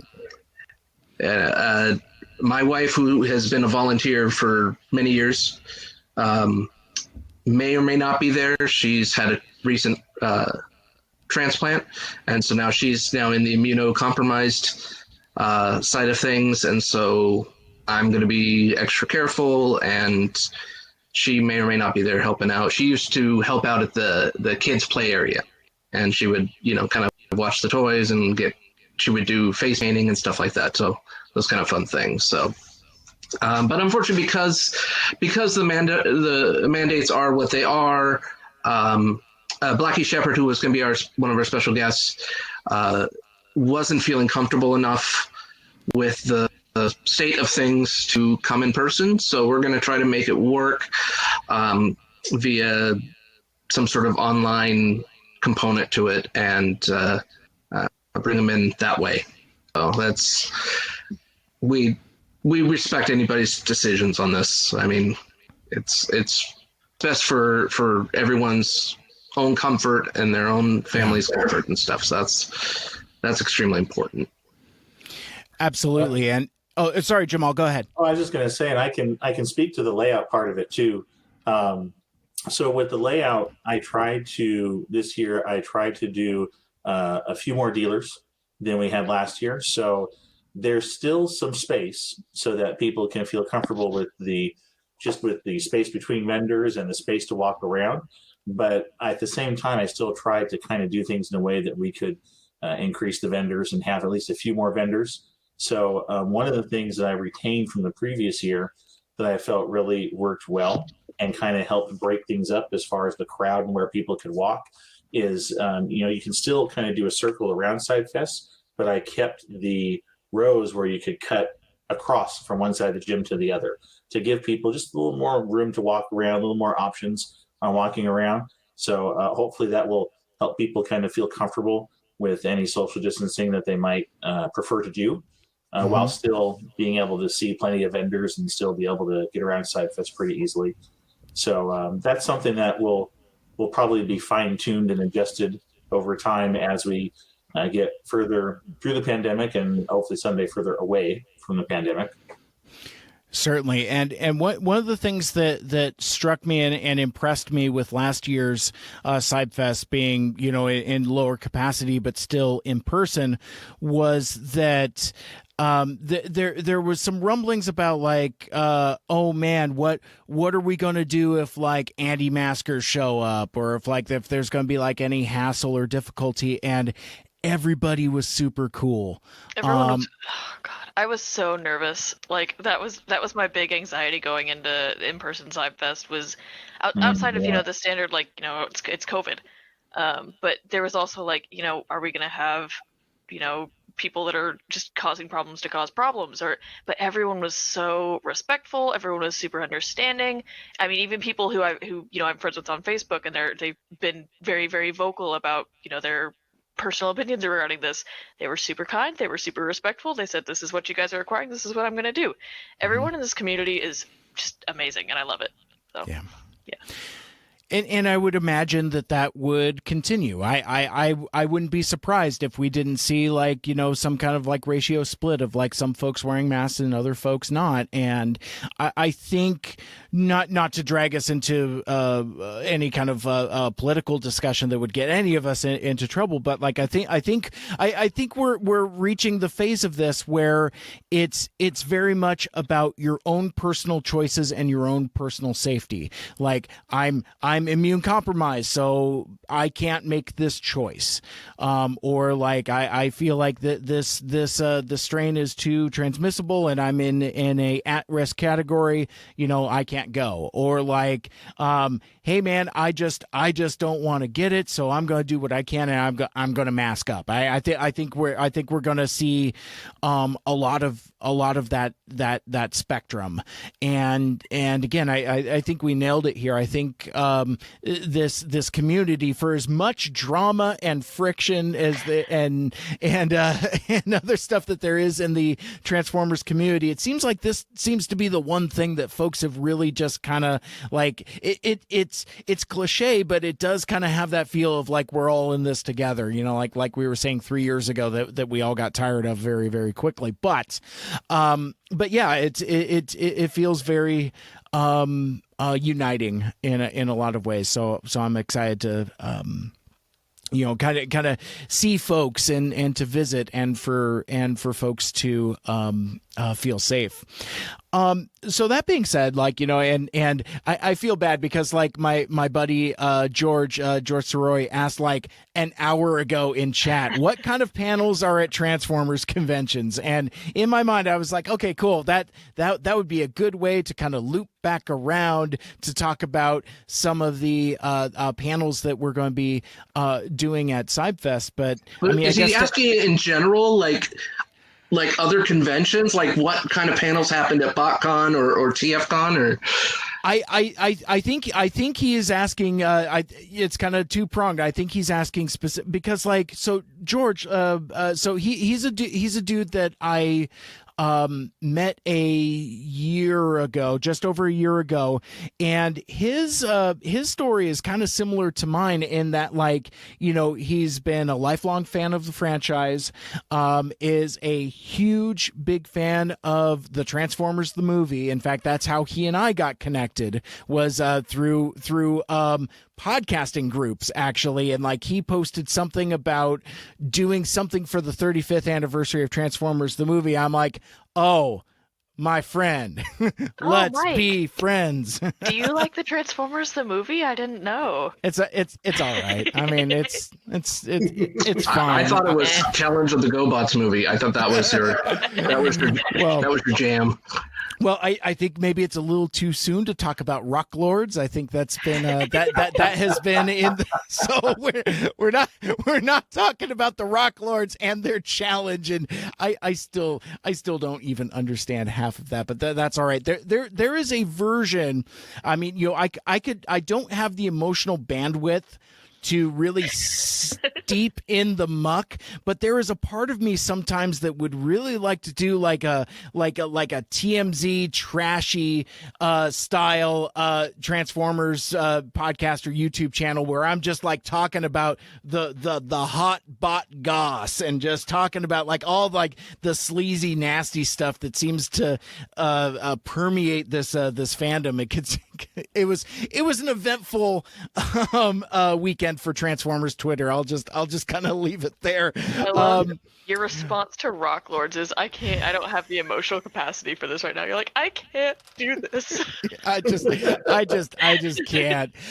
But anyway, so my buddy George, he was kind of like me, like, you know, he has a lot of affection for the movie, a lot of affection for the brand, but doesn't know anything about the fandom.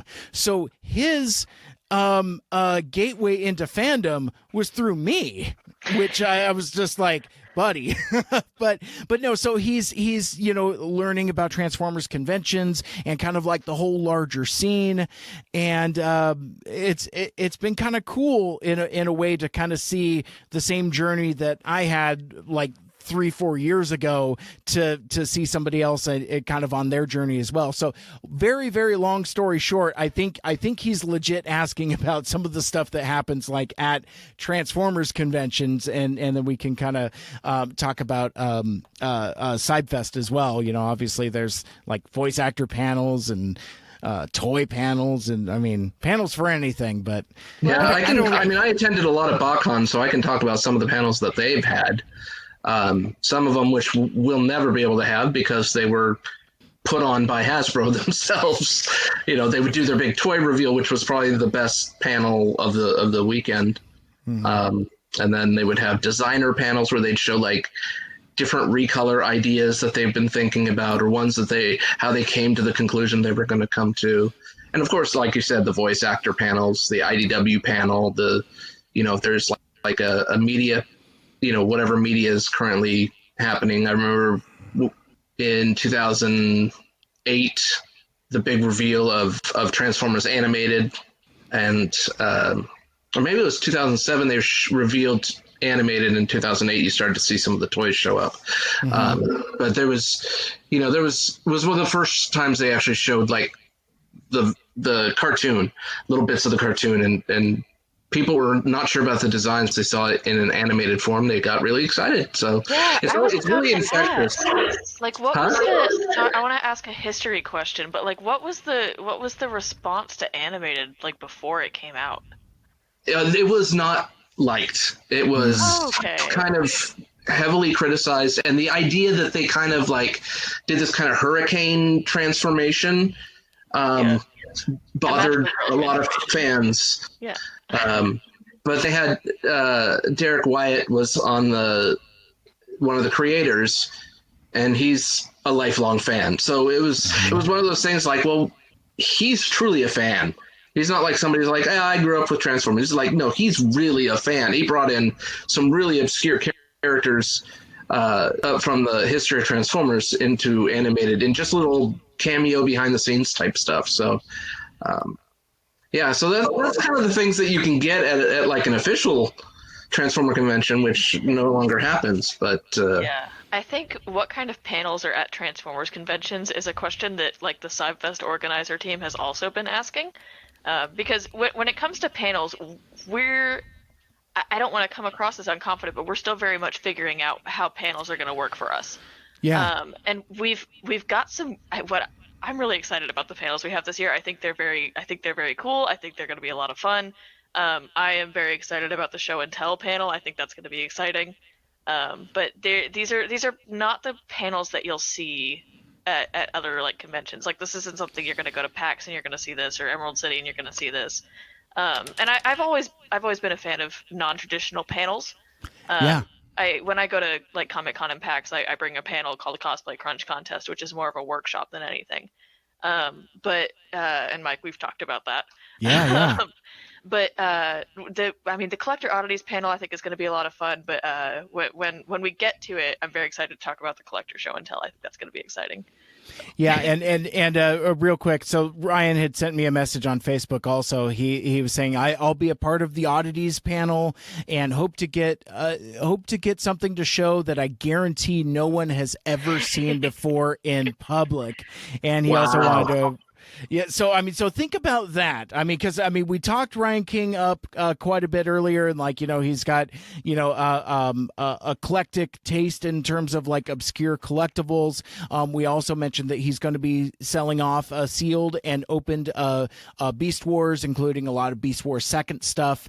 So yeah, if you're looking to hard to find or later release stuff, Ryan's got you covered. But yeah, that's a bold claim. He guarantees it. Guarantees no one has seen before in public. So if there's anybody else, if it was anybody else saying that, I would have my doubts. But with Ryan, I'm like, oh no, I think he's going to bring it, and it's going to be awesome. But the thing is, with being a convention that's very toy focused, and Liz was talking about this too, it's just trying to figure out what we want to do. And it's not just about what we want to do, but what people are interested in. So we try different things, and it's hard to say because the first couple of years of CybFest, it was people showed up in the morning, they got their toys, and they were out by 12 or 1. Yeah. And then the last few hours were just kind of dead. And so it was like, well, what can we do to keep people here? And so we would come up with some panel ideas, and we put them later in the afternoon when people may be, looking for something else to do. And they've had varying success, from, just a couple of people attending to, a pretty full room. If it was something like a David Kay or some of the other artists that we've had. So yeah, really, and I'm just going to bring this up anyway, is that we're going to be doing like a organizer panel. And I think one of the questions we're going to be asking the people coming to that panel is, what kind of stuff do you want to see? What kind of stuff will get you excited? What kind of stuff do people want to, what would make people want to stick around longer in the day for, to be entertained by? And I would also venture to say, too, that some panels just kind of naturally happen based off of what's going on with the show. For example, when we had David Kay that year, that presented a really awesome opportunity to have a voice actor panel that CybFest hadn't been able to do before. So I think sometimes, depending on what's going on, what we're having at CybFest, it kind of leads itself to certain panels. And then that will make it easier sometimes too to also come up with the panels, because if we have a voice actor, that's kind of a gimme. That's a gimme for a panel. Yeah, absolutely. Yeah. Which I, for one, would love to have David Kaye back, because that was cool. He was so nice too. He was so great He to work was. with. Yeah. He was. I couldn't be happier with my first experience meeting a voice actor. Absolutely. Than to have met David. Oh, somebody just chimed in. Oh, let's see. So Tim on Facebook, Tim, personally, I would like to see more personal collections of rare, interesting, etc. Transformers on display to look at, not for purchase or anything. Well, then the oddities panel will be would be a good thing, because I'm going to be bringing a couple. So I mean, unless you absolutely hate Bumblebee, in which case then I have nothing for you. But you're dead to me. But I have some stuff that never got officially released anywhere, and I've got some stuff like that. I have a Hasbro employee gift that was a Bumblebee thing that I'm going to bring. Oh wow! So yeah, I got some fun stuff. Rick says nobody likes Bumblebee. Yeah. Oh come on! See, we've gone we've gone long enough with this chat to where like the nighttime crowd is starting to come out. You could see in the window behind me where it's starting to get kind of dark. It was daytime when we started, but yeah, now the nighttime folks are coming out. And that's a great reminder. If you want to join us in the chat, I just recently did a couple fresh retweets and some new shares. But yeah, if you want to join us in the chat, questions for the CybFest Northwest leadership team, Facebook, Twitter, YouTube, Twitch, wherever, the restream here should be able to collate that all, so we could all see that pretty easily. Don't be shy. Tim, and Rick's not shy. Because he flat out Rick came in swinging. Yeah, he just kicked me in the robot nuts there. I actually do like Tim's idea for seeing people's collections. Wait, seeing all the retail Bumblebees all together. There you go. So we did. I think one of the. It keeps going. The whole wall. The whole wall, Tim. No, it was one of the first CybFests. You had a table of just Bumblebee stuff, didn't you? Just for show. I brought in all of the movie deluxes up until that point, and I had 2 of each, and this is up through Dark of the Moon. Okay. So, and I had 2 of each in robot and vehicle, and I had them all displayed. It was 30 figures, I believe. Whoa. They have since released a lot more, and I think they're up to like 50-something deluxe Bumblebees. So I have 3 of every sealed robot. No room. So yeah, I'm just focusing on each. I have it in robots sometimes. I have vehicle depending on my mood. Gotcha. Yeah. Gotcha. I want to jump in. Tim did say a chance for people in the community to show off their rare Transformers. I'm going to use that to talk about the show and tell panel because I am very excited. So the show and tell panel. Don't try to do good segues. Come on, man. Please, can I talk about the show and tell panel, please. Mike? Yes, please. of course. But no, I'm very excited. We talked about this a little bit. We talked about different iterations of it. But the general gist of it was I thought a panel where like just people attending the con could come up and like one at a time get to show off something cool would be a fun and exciting panel. And not a traditional panel because it's, I think we said Ben's going to be sitting at the table kind of interviewing people and I'm going to be kind of manning the line and, pushing people to Ben. But, a chance for someone to stand up at a mic and say, I've got crud, what's my nearest Transformer? I've got my tiny blind bag world. This is not a good example of what the show and tell panel will be sure. Like. But, just a cool thing that you've got, a thing that has a cool story behind it, something that, you guarantee people have never seen before in public, things like that. And I'm very excited. I think it's going to be super interesting. So if you have something in your collection that you would like to show and tell to people, because who does not miss show and tell? Yeah. I think it's going to be a lot of fun, and I'm very excited to see what people bring. We decided to do it a little bit towards the later end of the day, about 3 o'clock, so that people have time to maybe buy something to show and tell. So if you find something super cool on the show floor, you can say like, oh, this, I'm going to buy this, first off for my collection, but also, oh, hey, this is pretty cool. I can show this off at the show and tell and brag about my cool find at CybFest this year. So that sort of thing. I am excited. I think it's going to be very interesting. So. And I'm sure. The thing I like about the show and tell panel too is even if you don't have something that's like unique and cool to show, having something with a really cool story behind it, I think is also a really neat thing to do. And I feel like everybody, if you've been collecting long enough, I feel like everybody kind of has that. So I have a G1 Fort Max that would have never gotten in my collection if it wasn't for a bunch of people in the community getting together and saying, "Hey, here's your wedding present." Oh, buddy. And it's nothing. It's nothing odd or unique, but it's a G1 Fort Max. Like that wouldn't be in my collection if it wasn't for people doing that.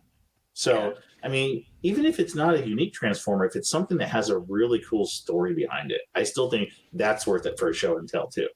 So Absolutely. I'll do my show and tell now, so I'm not tempted to do it during the actual panel. Oh, I'm going to okay. use the likes. It's really hard to read. I love it. So this is my RC from Prime, first edition. First edition, nice. My mom works on Guild Wars 2. She's their social media manager, and Sumali Montano is the voice of their main character, or one of their main characters. She's also the voice of RC in Transformers Prime. So my mom occasionally will fly down to Burbank to do like media interviews with voice actors, and every now and then she'll say, "Hey, I'm going to be interviewing this person. Do you have anything you want them to sign?" So she said, "Hey, I'm going to go and I'm going to talk to Sumali Montano. Do you have anything?" And I said, "Boy, do I!" because I collect RC stuff. So I have. It says it's got her signature on there. It is made out to me. It is very cool. It is on the card. Gosh. It says, "To Liz, here's to you and the love of Prime." So it is very cute. It is very cool. I will never get rid of it. So things like that, I feel like are perfect for show and tell. So maybe not my blind bag whirl, but an autographed, thing made out specifically to you is neat. That's amazing. I'm gonna follow Liz's lead here and give another idea for somebody. So even if you don't make it to BotCon, if you manage to get a hold of an autographed toy like this, that's worth talking about. Peter Cullen signed Encore Prime. That's I've never met pretty him neat. a day in my life, never been to a BotCon, but I still managed to get my hands on this bad boy. Just gotta one-up me, huh? Ben's looking now too. Oh, look at this. He's going to the catacombs. Oh my gosh. I love this. We're just doing the show and tell panel now. And it says and Rick actually got this for me because I couldn't make it to the Emerald City Comic Con, but it says to Ben and Statler, let's roll up and roll out. So that was awesome. So yeah, I feel like everybody's got something like this in their collection.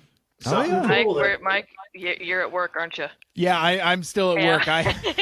I'm mistaken. Am I remembering this wrong, Rick? Uh-oh. Oh, my thing's not scrolling. Is it a different? Okay. Yeah, there's been so much good chats. You got to scroll down. He is coming in swinging. Mine was stuck on. You like one-lined it. Your mistake. I may have gotten which figure he got me signed. Oh no, just joking.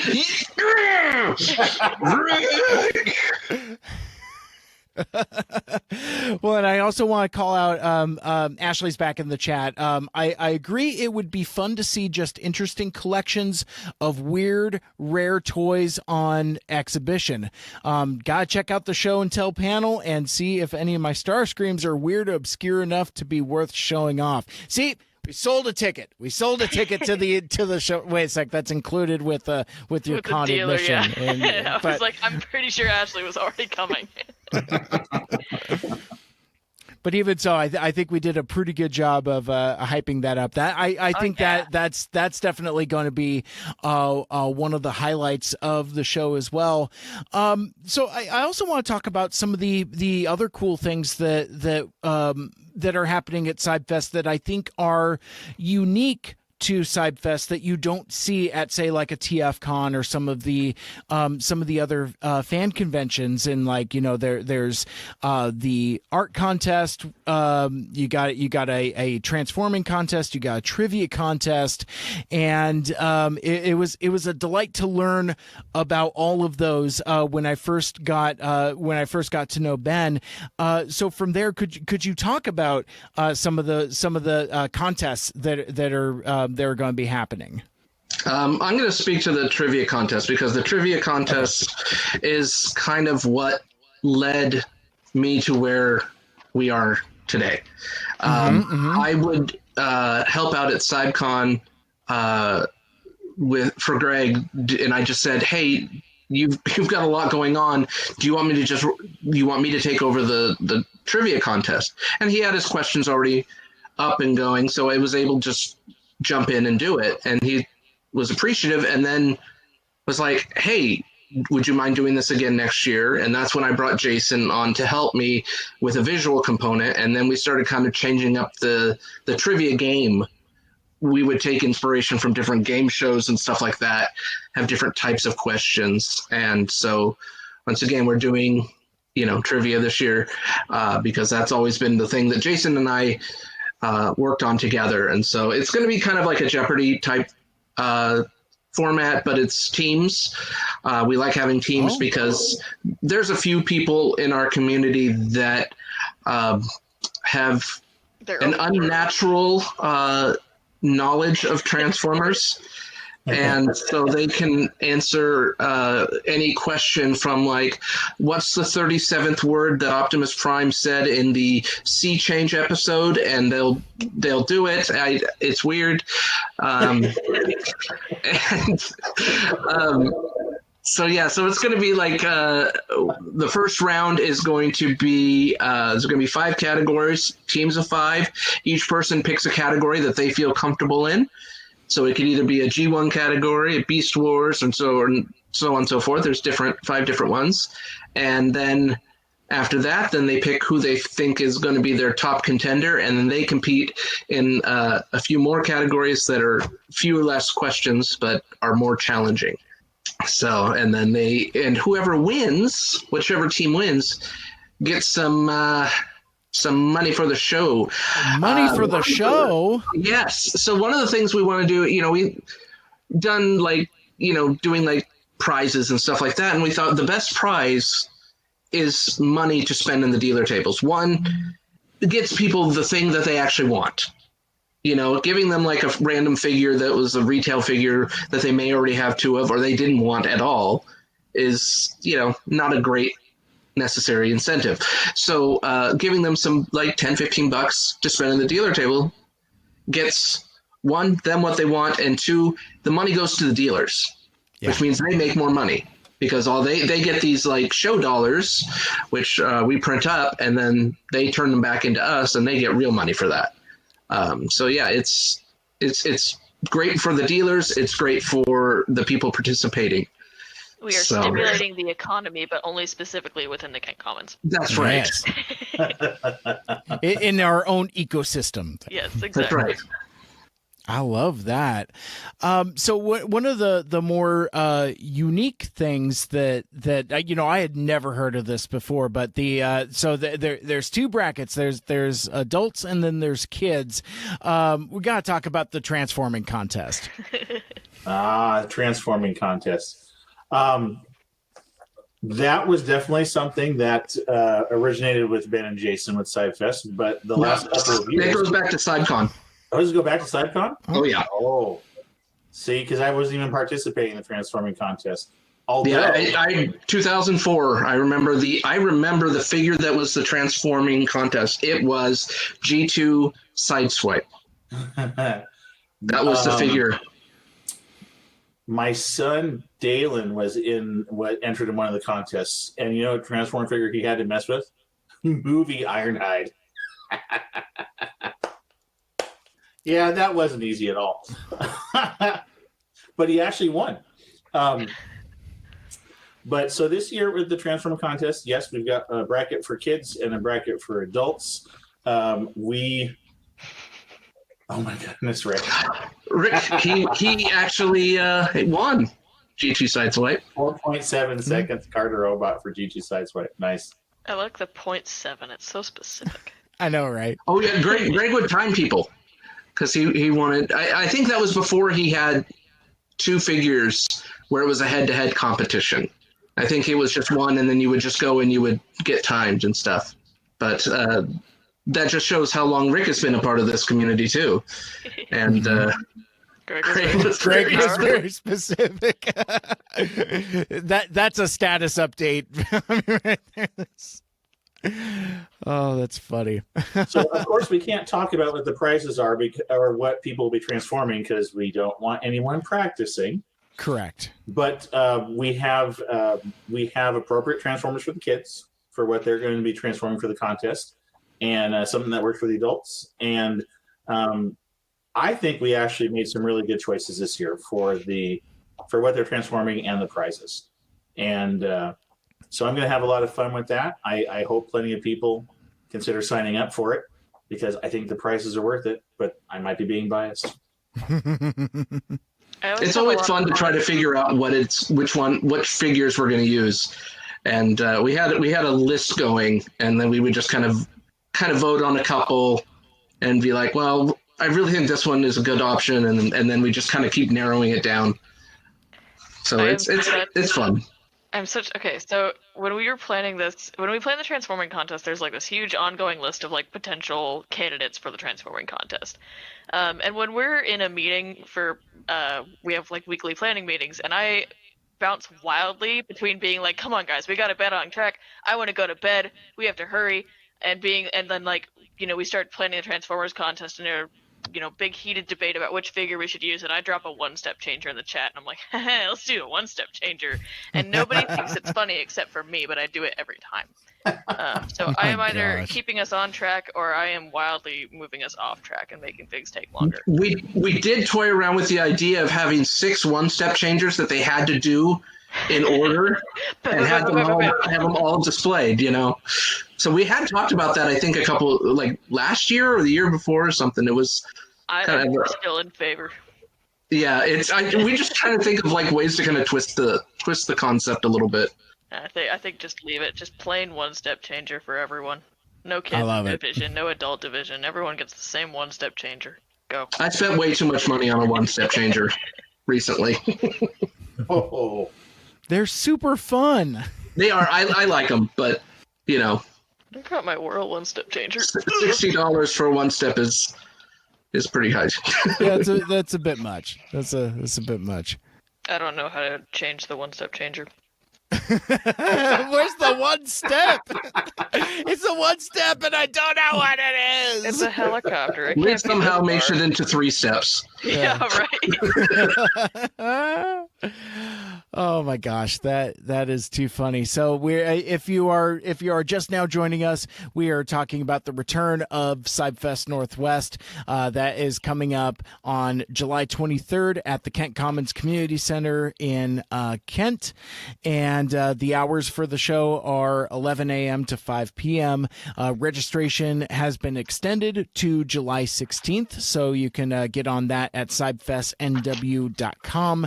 And of course, the advantage of pre-registering is that you get early entry to the show. You get in an hour early at 10 o'clock, as opposed to the rest of the general admission folks there at 11 o'clock. So again, just want to remind folks that registration is open through July 16th.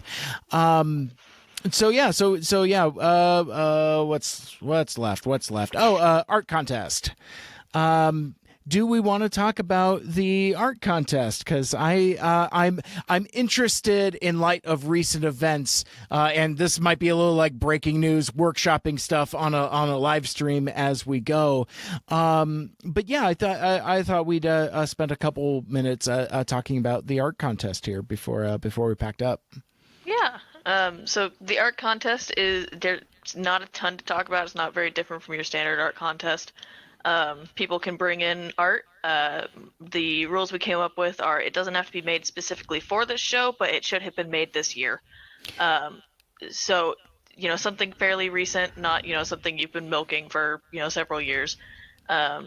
We aren't necessarily doing different divisions. What we've decided is, depending on how many entries there are, we might do adults and kids, or we might just do one whole thing and then do some separate prizes, like, if we have a couple kids entries and a bunch of adult entries, we might do something like like best unique pencil sketch or something like that for a kid's entry. Sure. But we're accepting all media forms, so it can be a digital print that you printed out. It could be pencil and paper. It could be a customized figure, all sorts of stuff.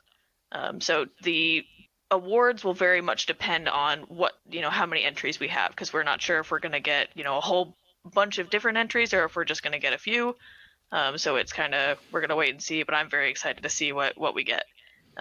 One thing we did add this year was that if people want to bring their own displays, which is something we noticed last year, was we did have people bringing in, like, I've got like a print, or I've got like a commission I did, and it's a piece of paper. And I don't think we had the foresight to have any way to display that paper, so it was laying flat on the table, which is fine, and it worked if you were right up close to the table. But we said if you want to bring something like an easel or some sort of way to display your art, you're welcome to do that as well. So I'm interested to see how the artists will be displaying their work this year. And it's also not just about technical ability. We're also looking at creativity, uniqueness.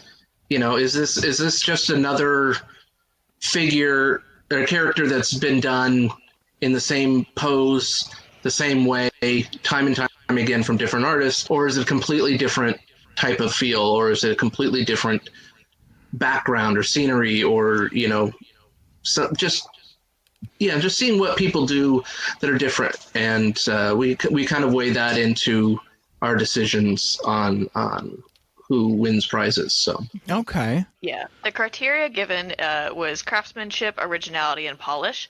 So craftsmanship is like what makes your piece like technically impressive, what techniques did you use, and then originality is what makes your piece stand out from the crowd, and then polish is how has your piece been finished, that sort of thing. So that's the criteria we're judging on. We're gonna have Billy judging the contest as well. So I'm really excited to see what people come up with. Yeah, absolutely. And if folks want more information about any of the contests, whether it's the art contest, the transforming contest, or the trivia contest, head over to CybFestNW.com. The quickest way I found is like you go and find the schedule, which is published, and it lets you know where everything is at. In fact, actually, I'll just do a screen share here and make it a rather than trying to. I keep forgetting I'm in a visual medium, and we could just look at it.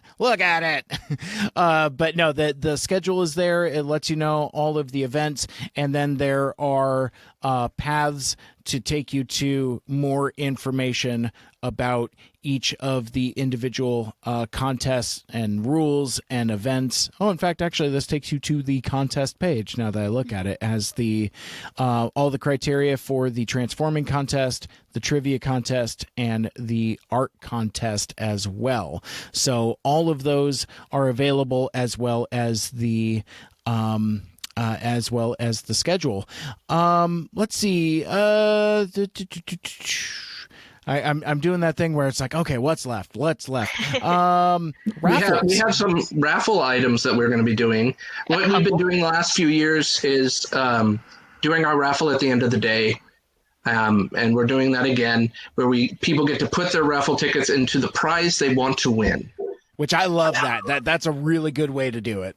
And that way you're hopefully going to get something you really want. I will reveal that we will have a Titan class there that's going to be raffled, one that is not currently on market.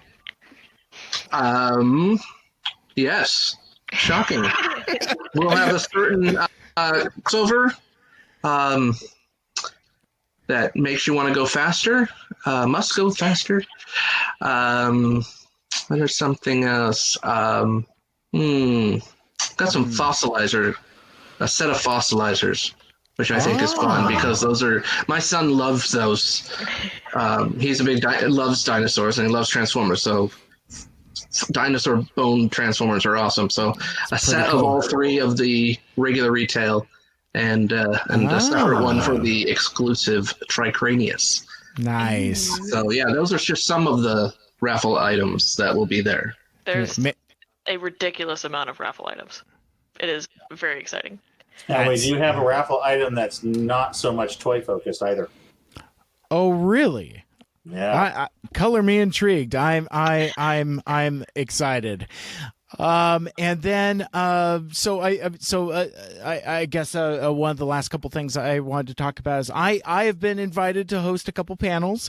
I will be hosting a IDW artist spotlight where I will be chatting with Billy, Cosmic Danger Zone, and we'll kind of chat about how somebody goes from just being a local artist posting stuff on Portfolio Day, getting noticed by IDW editorial, and then suddenly doing covers and interiors. It's a really cool story that I'm excited to share. It's probably a conversation for offline, but I'll probably try to figure out a way to maybe film that, and maybe like have it as like a live stream, very similar to what we're doing here. But I don't know how I'm going to do that yet, but I'll figure it out.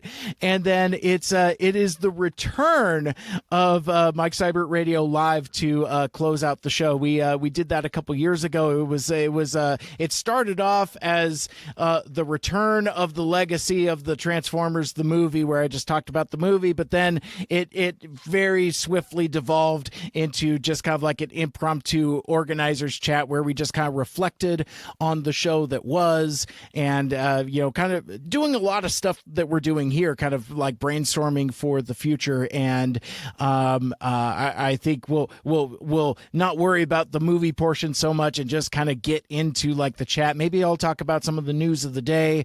Maybe we'll do some open Q&A with folks that are there in attendance. But I think that'll be a fun way for folks to kind of close out the show, especially if they got sacks and sacks of stuff and they just want to like sit down and listen to some knucklehead talk for a few while you kind of recollect your energies to be able to go back out into the world. So that was a super fun panel a couple years ago. So I'm really excited to bring that back to CybFest Northwest, and I'm grateful to you guys for inviting me to participate. We're excited. We love having you. It's fun stuff. And there's going to be a lot to talk about because there's going to be San Diego Comic-Con. They have the Transformer panel on Thursday, and I think they're doing a panel about the new Earthrise show, or not Earthrise, Earthspark on Friday. So there'll be many conversations to be had about what we saw and what we thought of things. I think so. I think, and again, I love workshopping stuff live, but yeah, I think that's what it's going to be. It's like a lot of news of the day type of stuff. And then just, reflecting on CybFest with everybody that wants to come, participate. And again, I think one of the things I want to incorporate is, because Ben, you might remember this, Liz, I think you were still closing down the show, but like, towards the end of my Transformers the movie thing, I just invited folks to come up and say, "Hey man, do you got a story about watching that dumb movie?" And yeah, we got like a good lineup of folks that were just talking about being traumatized by that robot movie that one time, and it was a lot of fun. So I think like trying to incorporate some kind of like our audience participation Q&A thing, I think that could be that could certainly be a lot of fun as well. So, but there it is, folks. I mean, that is a fun-filled day. And wait a sec. How much does it cost for all this to get in? Oh, that's right, $10 for adults. So again, I know, right? I mean, we've been spending 2 hours talking about how this is 11, 12, 1, 2, 3, 4, 6 hours, 7 hours if you register early of wall-to-wall Transformers excitement. So I mean, it's all about community. It's a whole lot of fun.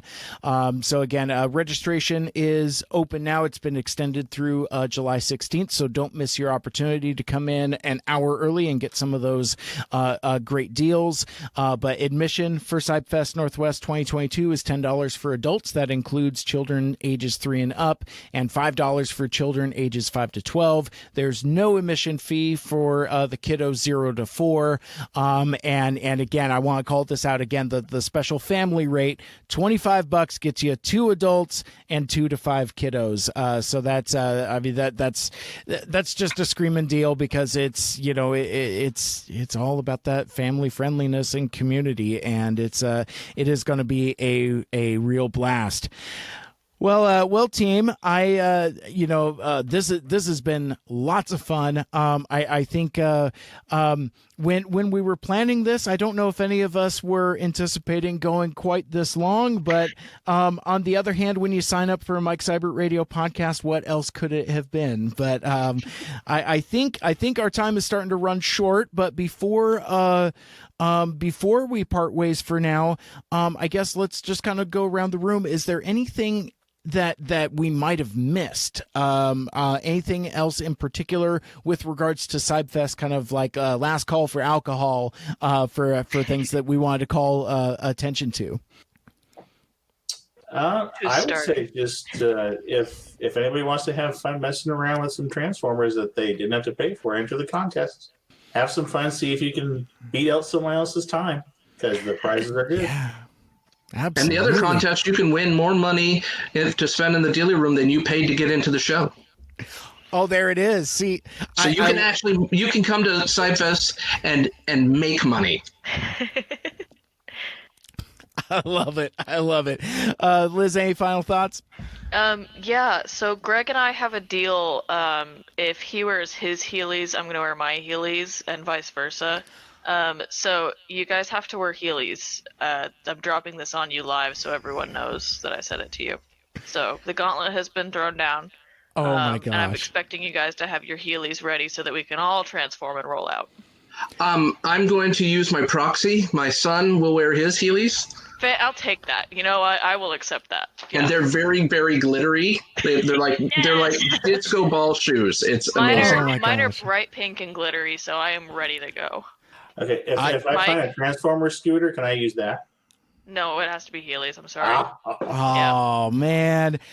Mike, I know you've got yours, right? You're ready. You know what? As soon as we sign off here, I'm going to do some shopping. See what I can come up with. See if they make them in my size. It's like, do. I'm sure they have a boomer collection for it's like, so you tried to keep up with the kiddos. That was one of the first things I bought when I got adult money. They are worth it. Yeah. That's awesome. Because like I'm news. I chase my cats throughout the house, and we have hardwood floors, and I wear socks. So my move is I slide around those corners, and so yeah. I think I would be a menace in Heelys. So I'll see what I can. Excellent. I'll see what I can do. Kent Cummins will not be allowing us back next year. No. It's like, remember when that boomer went all feral in his Heelys? My gosh.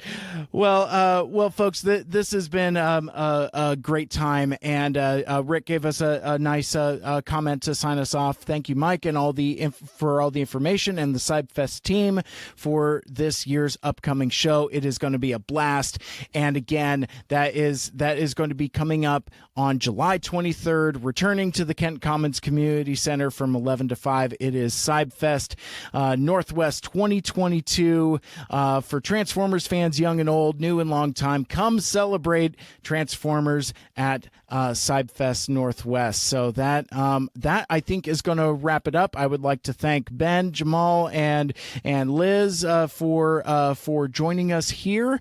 And again, that will wrap it up for this episode. Thank you so much for listening and for hanging out with us. I mean, my God, there's still a half dozen people watching. Don't you people have jobs? Go to bed. Go commute.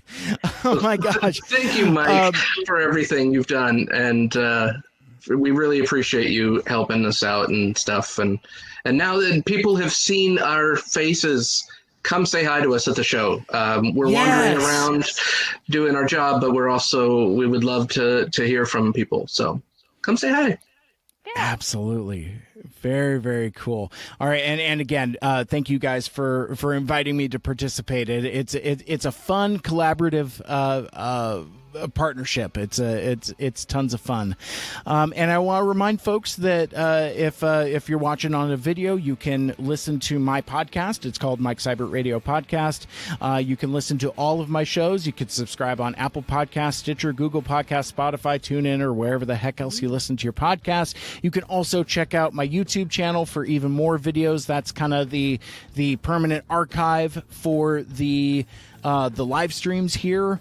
And then also they have transcribed videos of the audio podcasts. I don't know how to explain that, but basically my podcast host also publishes to YouTube, so you get videos of audio. And folks seem to like it because I guess people still find podcasts on YouTube, which is super rad. And I do some separate videos as well from time to time. And you can join the MSRP Friends and Fans Facebook group. Become a Mike Cybertronian, and you can find me on all those social medias at Mike Seibert Radio on Twitter, Facebook, and Instagram. Like, share, rate, and review the show. Let us know what you'd like and what you'd like to know more of in the future. And tune in for the return of the Mike Seibert Radio podcast live stream on Twitter, YouTube, Twitch, and Facebook Live. And subscribe so you never miss a show. That is going to do it for me. But folks, are there any other social media? Oh, we didn't even talk about the CybFest social medias. My gosh. But yeah, so if folks wanted to, I was supposed to do that before I read all of that other stuff. If folks wanted to get the latest and greatest with CybFest Northwest, how can they find more on the internets, and how can they stay current out on the social medias? I'm just going to ask Liz because I know she's the keeper of the social keys. Yeah, we are CybFest NW pretty much everywhere. So Facebook, Twitter, those are the two where I remember and the best about posting on. We're also on Tumblr and Instagram as well. Instagram has actually been having some issues lately, but you can find our posts there. So anywhere that, for the most part, that you use social media, you can find CybFest Northwest there. CybFest NW, most places. And then our website as well, which is just cybfestnw.com. We'll have all of the most recent information as well. Terrific. And again, that's where you can go to get registered. Again, registration has been extended to the 16th, so don't miss out on that. CybFest Northwest. And so for my guests, Liz and Jamal and Ben, my name is Mike. This has been Mike Seibert Radio, and until next time, till all are one, make a choices. Oh, I think that'll about do it. Bye, bye, bye. Wave, wave, wave. I'm going to keep waving until you turn off the live thing.